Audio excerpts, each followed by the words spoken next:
142 சங்கீதம் 4 வசனத்தை நாம் வாசிக்க போகிறோம். வலதுபுறமாய் கண்ணோக்கி பாரும், என்னை அறிவார் ஒருவரும் இல்லை. எனக்கு அடைக்கலம் இல்லாமல் போயிற்று, என் ஆத்துமாவை விசாரிப்பவர் ஒருவரும் இல்லை. இந்த வார்த்தைகளை எழுதினது சங்கீதக்காரனாகிய தாவீது. இவ்வளோ பெரிய வெற்றி உள்ள ராஜா, உயர்ந்த ராஜா, மேன்மையடைந்த ராஜா, புகழ்பெற்ற ராஜா கூட எனக்கு ஒருவருமே இல்லைன்னு சொல்ல முடியுமா அப்படின்னு கேட்கும்போது நம்மளுக்கு ஆச்சரியமா இருக்கு. பொதுவாக நம்ம நினைக்கிறோம் வெற்றி உள்ளவங்க, பிரபலமானவங்க, புகழின் உச்சாணி கலையில் இருக்கிறவங்கெல்லாம் அவங்களுக்கு என்னங்க பெரிய கூட்டம் அவங்களுக்கு இருக்கு, பெரிய சப்போர்ட் அவங்களுக்கு இருக்கு, அவங்களுக்கு என்ன பெரிய ஆதரவாளர்கள் கூட்டம் அவங்கள சுற்றி இருக்கு, அவங்களுக்கு ஒரு பிரச்சனை இல்லைங்க, அவங்களுக்கு சொடக்கு விட்டா வந்து நிற்கிறதுக்கு ஆட்கள் இருக்காங்க, அவங்க மூச்சு விட்டா உடனே வந்து பார்க்கறதுக்கு ஆட்கள் இருக்காங்க, எதை கேட்டாலும் அவங்களுக்கு உதவி செய்யறதுக்கு ஏராளமான ஆட்கள் இருக்கிறாங்க அப்படின்னு பொதுவாக நம்ம என்ன பண்ணுறோம்னா நம்ம நினைக்கிறோம். ஆனால் தாவீது இவ்வளவு பெரிய ஒரு சக்கரவர்த்தியாக ஒரு நல்ல நிலையில் இந்த மனுஷன் இருந்தாலும் அவர் சொல்கிறாரு, நான் வந்து ரொம்ப தனிமையாக இருக்கிறேன், எனக்குன்னு ஒருவருமே இல்லை, விசாரிக்க ஒருவர் இல்லை, எனக்கு வந்து அடைக்கலம் கொடுக்கறதுக்கு ஒருவரும் இல்லை, என்னை அறிந்தவர்கள் ஒருவரும் இல்லை. ரொம்ப வேதனையாக தானே இருக்குது கேட்கும்போது. அப்போ இந்த மாதிரி ஒரு நிலைமை தாவீதுக்கே வருமானால் எந்த மனுஷனையும் இந்த நிலைமை வந்து சந்திக்கும்ன்றது உண்மை. இந்த சங்கீதத்தை நீங்கள் படித்தீங்கன்னா, அந்த 142 சங்கீதம் வந்து தாவீது வந்து ஒரு குகைக்குள்ளே ஒளிஞ்சிருக்கும் போது எழுதின சங்கீதம்னு மேலே நீங்கள் இன்ட்ரடக்ஷனில் படிக்கலாம். அந்த சங்கீதத்தின் மேலே பார்த்தீங்கன்னா முகவுரையில் அதை படிக்கலாம். நீங்கள் ஒரு குகைக்குள்ளே உட்காந்துட்டு இந்த மனுஷன் எழுதியிருக்கிறார். அப்போ இவ்வளோ பெரிய ஒரு வெற்றியுள்ள ஒரு வீரனும் கூட யாருமே கூட இல்லாமல், அடைக்கலம் இல்லாமல், விசாரிக்க ஆள் இல்லாமல் தன்னந்தனியாய் விடப்பட்ட குகையின் அனுபவங்கள் அவனுக்கு வந்தது. வேதத்தை நீங்கள் வாசித்து பார்த்தீங்கன்னா, இப்படி தனிமையில் விடப்பட்ட மக்களில் முதலாவது மனுஷன் யாருன்னா ஆதாம். ஆதாம் ஆச்சரியமா இருக்குது. ஆண்டவர் ஆதாமை உண்டாக்கிட்டு ஆண்டவர் சொன்ன வார்த்தையை வந்து ஆதியாகமம் 2:18 வாசிக்கிறோம். ஆண்டவர் சொல்லுகிறார், மனுஷன் தனிமையாக இருப்பது நல்லதல்ல அப்படின்னு சொல்லிட்டு அதே ஆண்டவர் தான் ஆதாமை உண்டாக்கும் போது, சிருஷ்டித்த போது தேவன் அவனை தனியாக தான் சிருஷ்டித்து விட்டார். அவனுக்கு துணை இல்லாத ஒரு நிலையில் கர்த்தர் அவனை வைத்திருந்தார். அவனுக்கு ஒரு பார்ட்னர் கிடையாது, ஒரு கம்பேனியன் கிடையாது, பேசுறதுக்கு துணை கிடையாது, அவனோடு பழகிறதுக்கு ஒரு துணை கிடையாது. சிருஷ்டிக்கும் போது அவனை தனியாகவே தேவன் சிருஷ்டித்தார். இது நம்ம படிக்கும்போது இதில் ஒரு முக்கியமான செய்தி நம்மை நோக்கி வருது. என்ன தெரியுமா? தேவன் மனிதனை சிருஷ்டிக்கும் போது, அவனை உண்டாக்கும் போது, இந்த உலகத்தில் கொண்டு வரும்போது, loneliness is part of the design. நம்மை உருவாக்கும் திட்டத்திலேயே தனிமை என்பது ஒரு முக்கிய பகுதியாக இருக்கிறது. நம்முடைய உருவாக்கும் திட்டத்தில் தனிமை ஒரு முக்கிய பகுதியாக இருக்கிறது. Loneliness is part of god's divine design. தனிமை என்பது மனுஷனாக ஏற்படுத்திட்டது ஒன்று இல்லை. தேவனே மனுஷனை சிருஷ்டித்த போது ஆரம்ப மனிதனை, முதல் மனிதனை தனிமையாக தான் உண்டாக்குனார். என்ன சொல்ல வந்தாருன்னா, எந்த மனுஷனாக இருந்தாலும், ஆதாமே ஆனாலும் சரி, தனிமையை ஒரு நாள் கடந்து தான் போகணும். தனிமையை கடந்து தான் போகணும். நீங்கள் வாலிப பிள்ளைகளாக இருக்கலாம், தனிமை என்பது உங்கள் வாழ்க்கையில் ஒரு பகுதி என்பது நீங்கள் அங்கீகரித்துக் கொள்ளுங்க. நீங்கள் நினைக்காதீங்க உலகத்திலே நான் தான் தனியாக இருக்கிறேன் அப்படின்னு நினைக்காதீங்க. எல்லாரும் கடந்து போகிற பாதை தான் இது. நீங்கள் வந்து ஒருவேளை திருமணமான ஒருவராக இருக்கலாம். நீங்கள் சொல்லலாம், நான் கல்யாணம் ஆனால் நான் தனியாகவே இருக்க மாட்டேன்னு நினச்சேன், ஆனால் கல்யாணம் ஆன பிறகு கூட நான் எப்படி உணர்றேன், தனிமையாக உணர்றேன் அப்படின்றீங்கன்னா, that's part of the design. வாழ்க்கையில் அநேக பகுதிகளில் தனிமையை நீங்கள் உணர்வீங்க. ஒருவேளை நீங்கள் விசுவாசியாக இல்லை, ஊழியக்காரராகவே இருக்கலாம், பெரிய தீர்க்கதரிசியாக இருக்கலாம், வானத்திலேருந்து அக்கினியை கொண்டு வர்றவரை கூட இருக்கலாம். உங்கள் வாழ்க்கையில் ஒரு நாள் தனிமை என்கிற பாதையை நீங்கள் கடந்து ஆகணும். தெய்வ மனிதர்கள் அதை கடந்து போனாங்க. அப்போஸ்தலனாகிய பவுல் சொல்கிறார் பாருங்க, நான் முதல் விசை உத்தரவு சொல்ல நிற்கையில் ஒருவனும் என்னோடு நிற்கவில்லை, எல்லாரும் என்னை விட்டு போய்விட்டார்கள் அப்படின்னு சொல்கிறார். அப்போ எல்லா மனுஷனுடைய வாழ்க்கையிலுங்க எவ்வளோ பெரிய நீங்கள் வெற்றி பெற்றவர்களாக இருக்கலாம், தோல்வி அடைத்தவங்களாக இருக்கலாம், நீங்கள் வந்து பிரபலமானவங்களாக இருக்கலாம், யாருமே உங்களுக்கு தெரியாத ஆட்களாக இருக்கலாம். எல்லா மனிதருக்குமே இந்த தனிமை என்கிற பாதையை கடக்காமல் தப்பிக்கவே முடியாது. இதுக்கு விதி விலக்கு யாருக்குமே கிடையாது. நிறைய வேளையில் நம்ம நினைக்கிறோம், பெரிய பெரிய இந்த சினிமா நட்சத்திரங்கள், பெரிய பெரிய விளையாட்டு வீரர்கள், உலகம் முழுவதும் புகழ்பெற்ற மனிதர்கள்லாம் அப்பா எப்போ பார்த்தாலும் அவங்கள பற்றி நம்ம வீடியோவில் பார்க்கும்போது, ஃபோட்டோவில் பார்க்கும்போது அவங்கள சுற்றி ஒரு பெரிய கூட்டம் இருக்குது. ஒருத்தர் விளையாட போகிறாருன்னா 50,000 பேர் உட்காந்து பார்க்குறாங்க. ஒருத்தர் பாட்டு பாட போனார், ஒருத்தர் இன்ஸ்ட்ருமெண்ட் வாசிக்க போனார். அந்த ஸ்டேடியமே நிரம்பி வழியுது. இவருடைய பெர்ஃபார்மன்ஸை பார்க்குறதுக்கு இத்தனை ஆயிரம் பேர் கூடியிருக்கிறாங்க. இவர் ஜனக்கூட்டத்தில் தான் இருப்பார் போல இருக்கு நம்ம நினச்சிட்டு இருக்கோம். அது கிடையாது. அது கிடையவே கிடையாது. எல்விஸ் பிரெஸ்லின்னு ஒருத்தர் இருந்தார். அமெரிக்காவினுடைய கிங் ஆஃப் பாப் என்று பெயர் பெற்றவர். பாப் மியூசிக், செக்குலர் மியூசிக்ல கிங் ஆஃப் பாப்னு பெயர் பெற்றவர். எந்த இடத்துல அவர் போய் பாட்டு பாடினாலும் ஆயிரம் மாணவர்கள் வருவாங்க. இந்த மனிதன் அவருடைய புகழின் உச்சாணி கிளையில சொந்தமாக ஒரு பெரிய விமானம் சொந்தமாக வச்சிருந்தார்.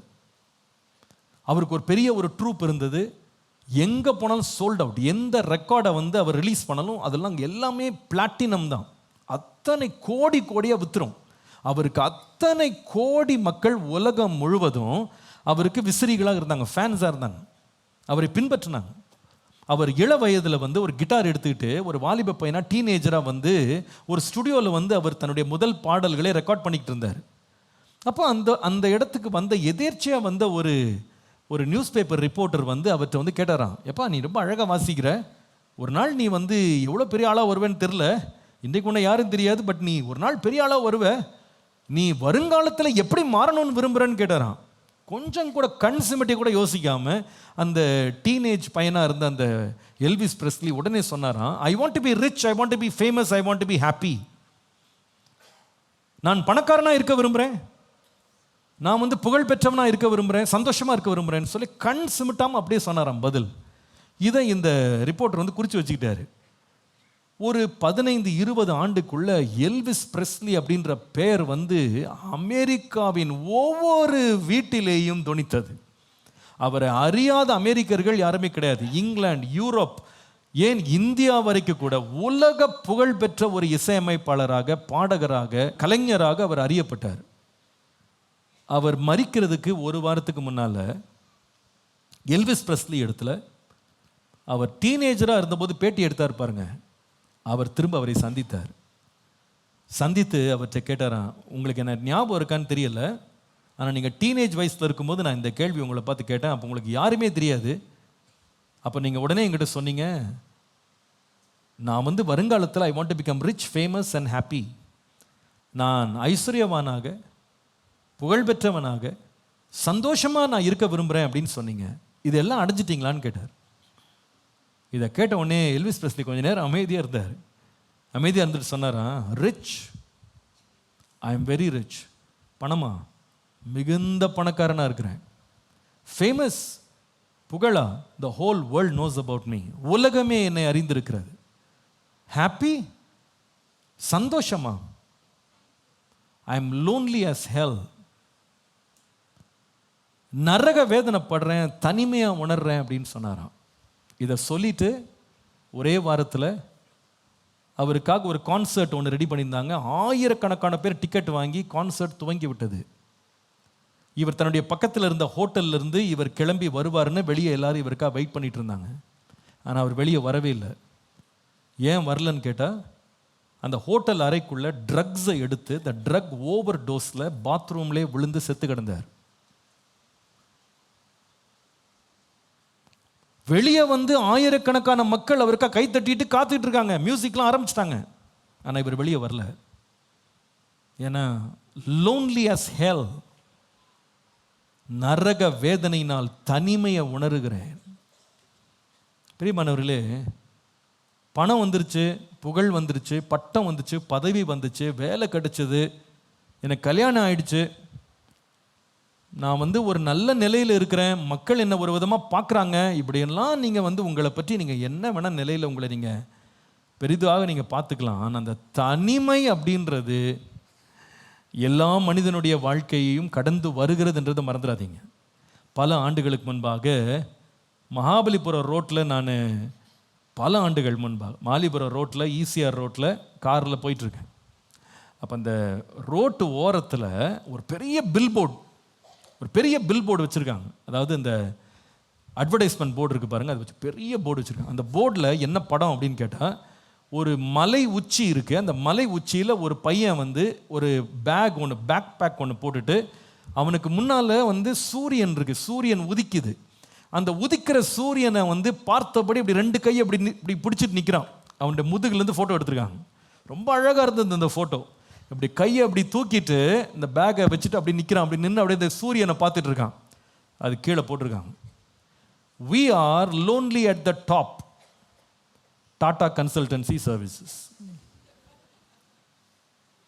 நாங்க உச்சத்தில் இருக்கிறோம், ஆனால் தனிமையாக இருக்கிறோம். அவங்க சொல்ல வந்த செய்தி என்னன்னா, நாங்கள் வந்து இந்த ஐடி இண்டஸ்ட்ரியில் உச்சக்கட்டத்தை அரைஞ்சிட்டோம், எங்களுக்கு போட்டி போடுறதுக்கு யாருமே இல்லை, இங்கே கூட சமமாக நிற்கிறதுக்கு யாரும் இல்லை. அந்த அர்த்தத்தில் தான் அவங்க சொன்னாங்க. ஆனால் எனக்கு எப்படி அர்த்தம் புரிந்ததுன்னா, when you go to the top you become very lonely. நீங்கள் எவ்வளவு அதிகமாக உயரத்துக்கு போகிறீங்களோ அங்கே தனிமை உங்களை பின்தொடர்ந்து வரும்ன்றதை மறந்துடாதீங்க. சில பேர் நினைக்கிறாங்க, பாஸ்டர் நான் இப்போ ஒன்றும் காசு பணம் இல்லாமல் தகுதி பட்டம் பதவி ஒன்றும் இல்லாமல் ஆண்டியாக உட்காந்துருக்கேன், அதனால தான் என்னை யாருமே சட்டை பண்ண மாட்டேங்கிறாங்க. எனக்கு மட்டும் கையில் காசு பணம் பொருள் பதவி பட்டம்லாம் வந்துருச்சுன்னா அப்புறமா பாருங்க ஈ முக்கிற மாதிரி என்னை சுற்றி ஜனங்க வருவாங்கன்னு நினைக்கிறாங்க. அது உண்மை அல்ல. The more you go to the top you become even more lonely. எவ்வளவு அதிகமாக உயரத்துக்கு போகிறீங்களோ அவ்வளோ அதிகமாக தனிமையை உணர ஆரம்பிச்சிருவீங்க. நான் சில பேர் ஸ்கூல்ஸ் எல்லாம் போகும்போது நான் பார்க்குறேன், இந்த ஸ்கூல்ஸ் எல்லாம் உள்ளே போனீங்கன்னா ஊழியத்துக்கு அப்படியே கிளாஸ் ரூமுடைய காரிடாரில் நடந்து போனீங்கன்னா அந்த எல்கேஜி யூகேஜி எல்லாம் பார்த்தீங்கன்னா உள்ளே வந்து காக்காங்களை அடைச்சி வச்ச மாதிரி இருக்கும். கச்ச கச்ச கச்ச கச்ச கச்ச கச்ச கச்ச கச்சன்னு சவுண்டு பயங்கர சவுண்டாக இருக்கும். அப்படியே அந்த காரிடாரில் கேட்டே போகலாம். பிள்ளைங்களாம் அப்படி பேசிக்கிட்டே இருப்பாங்க. உள்ளேருந்து கீப் சைலன்ஸ் லிசன் சவுண்ட்லாம் கேட்டே இருக்கும். இதெல்லாம் அப்படியே கேட்டே அப்படியே போனீங்கன்னா இந்த ஸ்டாஃப் ரூம் இருக்கும், டீச்சர் ஸ்டாஃப் ரூம். அதில் பார்த்தீங்கன்னா அங்கே வந்து ஃபுல்லாக ஊர்க்கதை தான் ஓடும். அந்த தாண்டிங்கன்னா உன் புருஷன் எப்படி, என் புருஷன் எப்படி, என் பிள்ளைங்க எப்படி, உன் பிள்ளைங்க எப்படி, உன் வீடு எப்படி, என் வீடு எப்படி, இந்த ஃபுல்லாக காசிப் தான், ஃபுல்லாக அது ஓடும். இதெல்லாம் அப்படியே கேட்டே போகலாம். இதெல்லாம் தாண்டி கடைசியில் அந்த ஸ்கூலுடைய முதல்வர்னு ஒருத்தர் இருப்பார், நிறுவனர் இருப்பார். அவர் ரூம்குள்ளே கூட்டு போவாங்க. திறந்து பார்த்தா அவ்வளோ பெரிய ரூமில் பெரிய மேஜை போட்டு தனியாக ஒரு ஆள் உட்காந்துருப்பார். பேசுறதுக்கு ஆள் இருக்காது, இவரை எட்டி பார்க்க ஆள் இருக்காது, வர்றதுக்கு பயந்துக்கிட்டு இருப்பான். கூப்பிட்டா கூட யோசிப்பான் எதுக்கு நம்மளை கூப்பிட்றாருன்னு. அவங்ககிட்ட பேச வர்றவங்க கூட 2 வார்த்தை 3 வார்த்தையில் சுருக்கமாக முடிச்சுட்டு உடனே வெளியே ஓட தான் பார்ப்பாங்க. நான் யோசிப்பேன், இந்த பிள்ளைங்கள்லாம் சாப்பாடு சாப்பிடும்போது எப்படி சாப்பிடுவாங்க? ஒருத்தரோட ஒருத்தர் பிடிச்சு அடித்து பிடிச்சி முட்டைன்னா 10-20 பிச்சுட்டு போயிடும். ஏதாவது ஒரு நான்வெஜ்ஜை செஞ்சு கொடுத்தீங்கன்னா உங்கள் பிள்ளை சாப்பிடாது, கிளாஸே சாப்பிடும். எல்லாம் வாங்கிட்டு பிச்சை எடுத்து சாப்பிடும். அவ்வளோ என்ஜாய் பண்ணுவாங்க. டீச்சர்ஸ் மத்தியில் போனீங்கன்னா அவங்கள என்ன பண்ணுவாங்கன்னா ஓரளவுக்கு எல்லாருக்கும் ஷேர் பண்ணி பேசி நல்லா பழகி. ஆனால் மத்தியான வேளை சாப்பிடும் போது இந்த பிரின்சிபல் ரூம்குள்ளே பாருங்களேன், தனியாக சாப்பிட்டுக்கிட்டு இருக்கும்.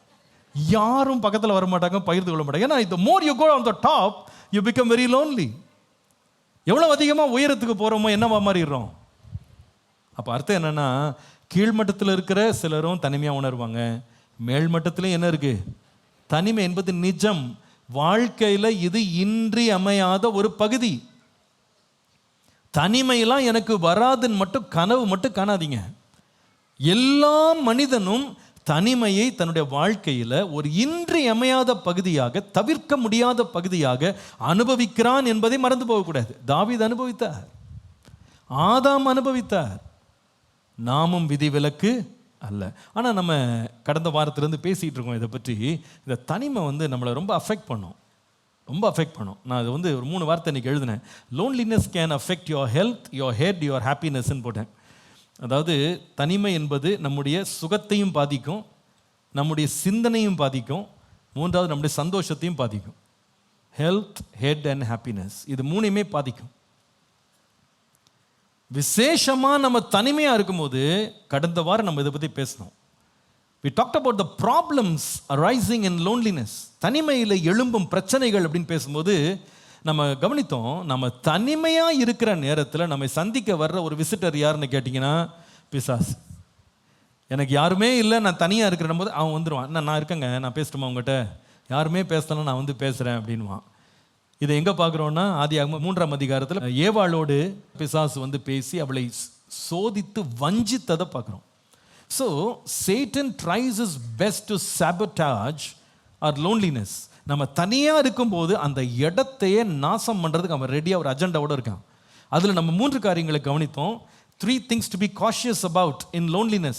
நாம தனியா இருக்கும் போது பிசாசு கொண்டு வருகிற 3 விதமான சோதனைகளை குறித்து ரொம்ப எச்சரிப்பா இருக்கணும். ப்ராப்ளம்ஸ் இன் லோன்லினஸ். அதுல 3 காரியம் கவனித்தோம். முதலாவது, மாம்சத்தின் நிச்சயை பற்றி ரொம்ப கவனமா இருக்கணும். கண்களின் நிச்சயை பற்றி ரொம்ப கவனமா இருக்கணும்.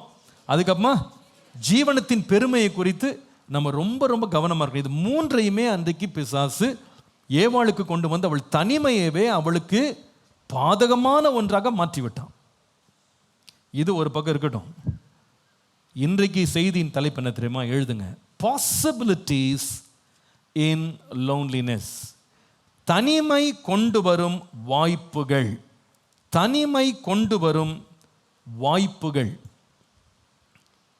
ஒரு பக்கம் தனிமை என்பது பல பிரச்சனைகளை நமக்கு கொண்டு வந்து சோதித்து நம்முடைய வாழ்க்கையை சீரழிக்கக்கூடிய பிசாசினுடைய எல்லா கிரியைகளையும் நமக்குள்ள கொண்டு வர்றதுக்கு ஒரு நல்ல ஒரு ப்ரீடிங் கிரவுண்டாக மாற முடியும் தனிமை. அதே வேளையில் தனிமை என்பது ஒரு மனிதனுடைய வாழ்க்கையின் மேம்பாட்டுக்கென்று கர்த்தர் கொடுக்கிற மிகப்பெரிய வாய்ப்பாக தனிமையின் நேரங்கள் மாற முடியும். கர்த்தருடைய பரிசுத்த நாமத்திற்கு மகிமை உண்டாவதாக. நான் நினைக்கிறேன், ஆண்டவர் ஆதாமை உண்டாக்கும் போது அவன் தனிமையாக இருக்கிறது நல்லதல்லன்னு சொன்னால் கூட ஆண்டவர் என்ன செய்தார்? அவனை தனியாக தான் உண்டாக்குனார். ஆனால் நீங்கள் அந்த தனிமையில் இவன் வாழ்க்கையில் நடந்த நன்மையானவைகளை யோசித்தீங்கன்னா, நான் நினைக்கிறேன் இந்த தனிமையை பிசாசிடத்தில் ஒப்பு கொடுக்காம தேவனிடத்தில் தனிமையை ஒப்பு கொடுப்போமானா அந்த தனிமையை தீமையாக அல்ல, தேவன் நன்மையாய் நமக்கு மாற்றித்தர வல்லவராய் இருக்கிறார். ஹல்லேலூயா. அப்போ நீங்க தனிமையின் வேளையில் தேவனை அண்டிக் கொள்வீர்களானால் தேவன் நமக்காக எதையுமே தீமைக்கு செய்ய மாட்டார். தேவன் சிருஷ்டித்த எல்லாவற்றையும் கண்டார். கண்டுட்டு அவைகள் நல்லது என்று சொன்னார். ஒன்றை கூட தீமையை அவர் செய்யலை. ஈவன் தனிமை அப்படின்றது ஆதாமுடைய வாழ்க்கையில் ஒரு குறிப்பிட்ட காலம் ஆண்டவர் கொடுத்தார். நான் நம்புகிறேன். சில பேர் நம்புகிறாங்க ஆண்டவர் ஏவாளை 6ஆம் நாளிலே தான் சிருஷ்டித்தார்னு. எனக்கு கொஞ்சம் மாற்று கருத்து இருக்குது. அநேக வேத பண்டிதர்களும் அப்படி தான் நினைக்கிறாங்க. 6ஆம் நாளில் தேவன் ஏவாளை சிருஷ்டித்திருக்க வாய்ப்பு இல்லைன்னு நான் நினைக்கிறேன். ஏன் அப்படின்னு சொன்னால், ஆண்டவர் ஆதாமை சிருஷ்டித்த பிறகு அவனுக்கு நிறைய வேலை கொடுத்தாரு. அவனை சிருஷ்டித்த இடத்துலேருந்து எடுத்துகிட்டு வந்து ஏதேன் தோட்டத்தில் முதல்ல அவனை தனியாக தான் வைத்தார். அப்போ ஹி ட்ரான்ஸ்ஃபர்ட் ஹிம் ஃபர்ஸ்ட். 2வது ஆண்டவர் செய்த வேலை என்னன்னு கேட்டால், இந்த ஆதாமுக்கு அத்தனை ஜீவராசிகளுக்கும் பெயரிடும்படி கர்த்தர் அவன்கிட்ட கொண்டு வந்தார். பின்பு தேவன் அவன் தனிமையாக இருக்கிறத பார்த்தாரு. இவன் எல்லா மிருகங்கள்ட்டையும் தனக்கு துணை காணப்படவில்லை என்று அவன் கண்டுபிடிச்ச பிறகு தேவன் என்ன செய்கிறார்னா, அவனுக்கு ஒரு துணையை உண்டாக்க அவனுக்கு அயர்ந்த நித்திரை வர பண்ணி விலா எலும்பை எடுத்து ஆண்டவர் ஒரு பெண்ணை உண்டாக்கி கொண்டு வருகிறார். ஸோ இதுக்கு ஒரு பீரியட் ஆஃப் டைம் இருந்திருக்கும்னு நான் நம்புகிறேன். இது என்னுடைய கணிப்பின்படி ஒரு வருஷம் கூட இருக்கலாம் நான் நினைக்கிறேன். தயவுசெய்து இதை நான் பொய்யா பிரசங்கம் பண்ணுறேன்னு என் மேலே பழி போட்டுறாதீங்க. இது என்னுடைய ப்ரிசம்ஷன். இருக்கலாம் என்று நான் நினைக்கிறேன். It could have been 1 year before God actually brought Eve to Adam அப்படின்னு நான் நினைக்கிறேன். ஒரு தனிமையின் காலத்தை கண்டிப்பாக 1 வருஷமோ 1 மாதமோ 1 வாரமோ ஏதோ ஒன்று ஆண்டவர் தனிமையின் ஒரு காலத்தை ஆதாமுடைய வாழ்க்கையில் ஆரம்பித்தார், கொண்டு வந்தார் என்பதில் எனக்கு ரொம்ப ஆழ்ந்த நம்பிக்கை உண்டு. கர்த்தருடைய நீங்கள் அதே நாள் தான் சிருஷ்டித்தார் நீங்கள் நம்புறீங்கன்னா நீங்கள் நம்புங்க. தயவுசெய்து எங்கிட்ட தொந்தரவுக்கு வராதிங்க. நீங்கள் எங்கிட்ட பிரச்சனைக்கு வாக்குவாதத்துக்கு வராதிங்க. நீங்கள் நம்புறது நீங்கள் நம்புங்க, நான் நம்புறதை நான் நம்பிட்டு போகிறேன். எனக்கு வேறு கருத்து வர்ற வரைக்கும் இந்த நம்பிக்கையிலே தொடரலான்னு கர்த்தருடைய கிருபையை பற்றி கொண்டு நான் சொல்ல முடியும். சரி, இப்போ நம்ம இன்னைக்கு செய்தி என்னென்னா, பாசிபிலிட்டிஸ் இன் லோன்லினஸ். தனிமை கொண்டு வரும் வாய்ப்புகள். தனிமை கொண்டு வரும் வாய்ப்புகள். ஆதாமுடைய வாழ்க்கையில் அவரை ஒரு ஸ்பெசிமனை இன்னைக்கு எடுக்க போகிறோம். அவரை ஒரு சான்றாக எடுத்து நாம் என்ன செய்ய போகிறோம்னா, இந்த ஆதாம் என்கிற மனிதன் உலகத்திலே முதலாவது தனியான மனிதன், தனியாக உண்டாக்கப்பட்ட மனிதன், தனியாக வாழ்ந்த மனிதன், தனிமையை அனுபவித்த மனிதன், முதல் மனிதன் அவன்தான். அவனுடைய தனிமையையும் தேவன் எப்படி அநேக நல்ல வாய்ப்புகளை உண்டாக்கும் ஒரு அருமையான இடமாக மாற்றி கொடுத்தார் என்பதை இன்றைக்கி நம்ம கவனிக்க போகிறோம். அதனால இன்றைக்கி செய்தி முடித்து வெளியே போகும்போது, ஐயோ நான் தனியாக இருக்கிறேனேன்னு யாருமே அழுதுட்டு வெளியே போகக்கூடாது. ஆண்டவரே என்னை தனியாக வச்சிருக்கிறதுக்காக உமக்கு நன்றி அப்படின்னு வாலிப பிள்ளைங்க சந்தோஷமாக வெளியே போகணும். 2வது, கல்யாணமானவங்க கூட உங்கள் வாழ்க்கையில் ஏதாவது ஒரு தனிமை உங்கள் வாழ்க்கையில் வரும்போது கூட, ஆண்டவரே இந்த தனிமையை கூட எனக்கு நீங்கள் நன்மையாக தான் நீங்கள் மாற்றுவீங்க, இதில் நிறைய வாய்ப்புகள் எனக்கு நீங்கள் ஓப்பன் பண்ணுவீங்க அப்படின்னு நான் விசுவாசிக்கிறேன் அப்படின்னு கர்த்தரை நம்பி முன்னால் போகணும். நீங்கள் எந்த உயர்விலேயும் தாழ்விலேயும் நீங்கள் தனிமையாக இருந்தால் கூட அந்த தனிமையில் எனக்கு அநேக வாய்ப்புகளை நீங்கள் திறப்பீங்க ஆண்டவரே, நீங்கள் நன்மை தான் செய்வீங்களே தவிர தீமை என்ன பண்ண மாட்டீங்க, செய்யவே மாட்டீங்க. நான் விசுவாசிக்கிறேன்னு கர்த்தருடைய கரத்தில் நீங்கள் உங்களை ஒப்பு கொடுத்து நீங்கள் ஸ்தோத்திரத்தோடு தான் வெளியே போகணும் அப்படின்னு விசுவாசிக்கிறேன். 3 possibilities, 3 possibilities arise in loneliness. தனிமையிலே நமக்கு தேவன் ஏற்படுத்தும் 3 வாய்ப்புகள். முதல் வாய்ப்பு எழுதுங்க. the first possibility in loneliness என்ன தெரியுமா? you can take control. முதல் வாய்ப்பு என்னவென்றால் ஆளுகையை எடுத்துக்கொள்ளுங்கள். ஆளுகையை எடுத்துக்கொள்ளும் வாய்ப்பு தான் தேவன் தனிமையிலே நமக்கு கொடுக்கிற முதலாவது அருமையான வாய்ப்பு. எழுதிட்டீங்களா? ஆளுகையை எடுத்துக்கொள்வது தான் தேவன் நமக்கு தந்த முதலாவது அருமையான வாய்ப்பு. ஆதியாகமம் 2ஆம் அதிகாரம் 7 முதல் 10 வசனங்களை நம்ம கவனிக்க போகிறோம், பகுதி பகுதியாக பார்க்க போகிறோம். பட் 7ஆம் வசனத்தை பார்க்கும் பொழுது, தேவனாகிய கர்த்தர் மனுஷனை பூமியின் மண்ணினாலே உருவாக்கி ஜீவ சுவாசத்தை அவன் நாசியிலே ஊதினார், மனுஷன் ஜீவாத்துமாவாக மாறினான் என்று பார்க்குறோம். அடுத்தது 8ஆம் வசனத்தில், கர்த்தர் கிழக்கே ஏதேன் என்னும் ஒரு தோட்டத்தை உண்டாக்கி தாம் உருவாக்கின மனுஷனை அதிலே வைத்தார் என்று சொல்லி பார்க்குறோம்.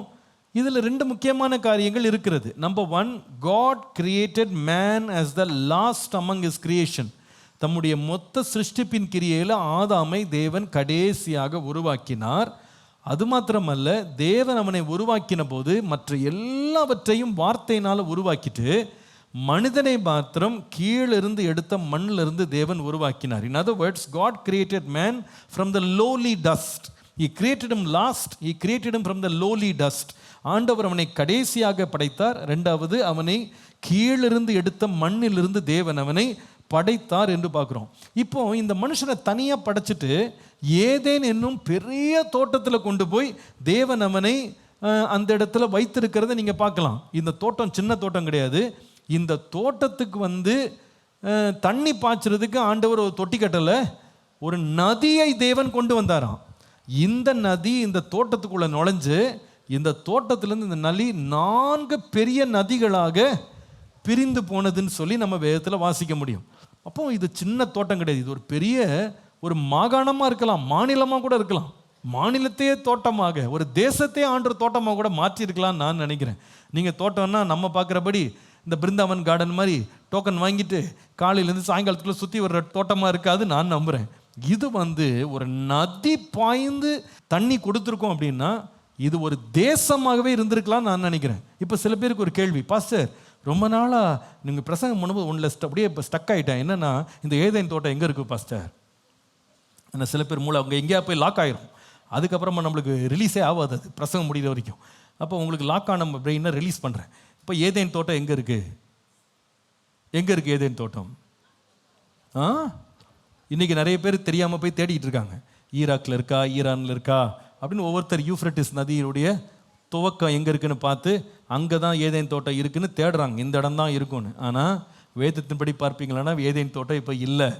ஏன் இல்லைன்னா, நோவாவினுடைய காலத்தில் ஏற்பட்ட ஜலப்பிரளயத்தில் பூமி முழுவதும் என்ன செய்யப்பட்டது?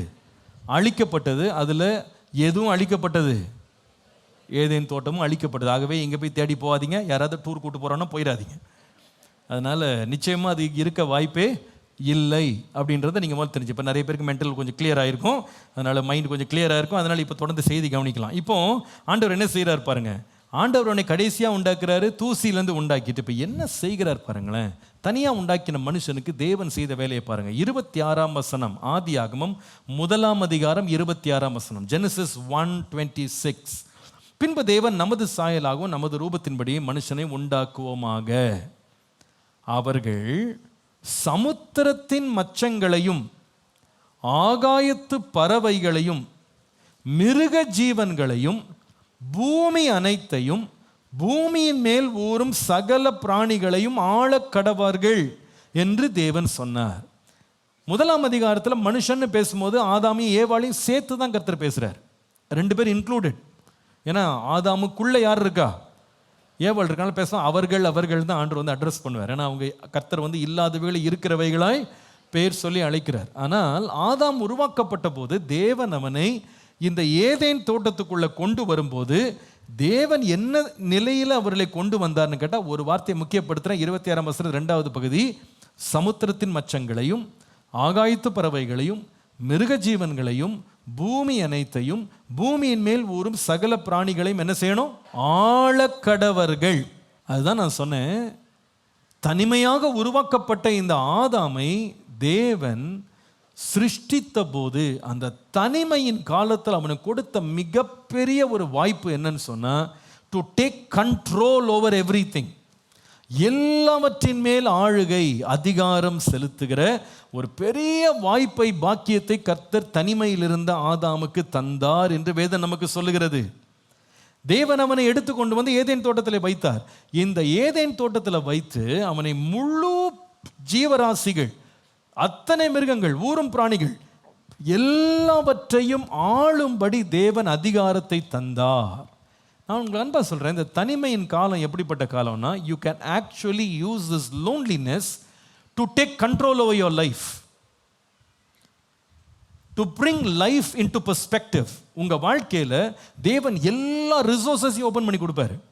எல்லாவற்றையும் ஓப்பன் பண்ணி கொடுத்து, உனக்கு எது வேணுமோ நீ தெரிந்துகொள், எதை வேணுமோ நீ ஆளுகை செய், எதை வேணுமோ நீ கண்ட்ரோல் பண்ணு, எதை வேணுமானால் நீ உனக்கென்று தெரிந்து கொள்ளலாம், நீ எதை வேணாலும் கற்றுக்கொள்ளலாம், எதை வேணாலும் நீங்கள் படிச்சுக்கலாம், எதை வேணால் நீங்கள் பார்க்கலாம், எதை வேணாலும் நீங்கள் கண்ட்ரோலில் கொண்டு வரலாம், எதை வேணாலும் நீங்கள் அட்வான்டேஜ் எடுக்கலாம்.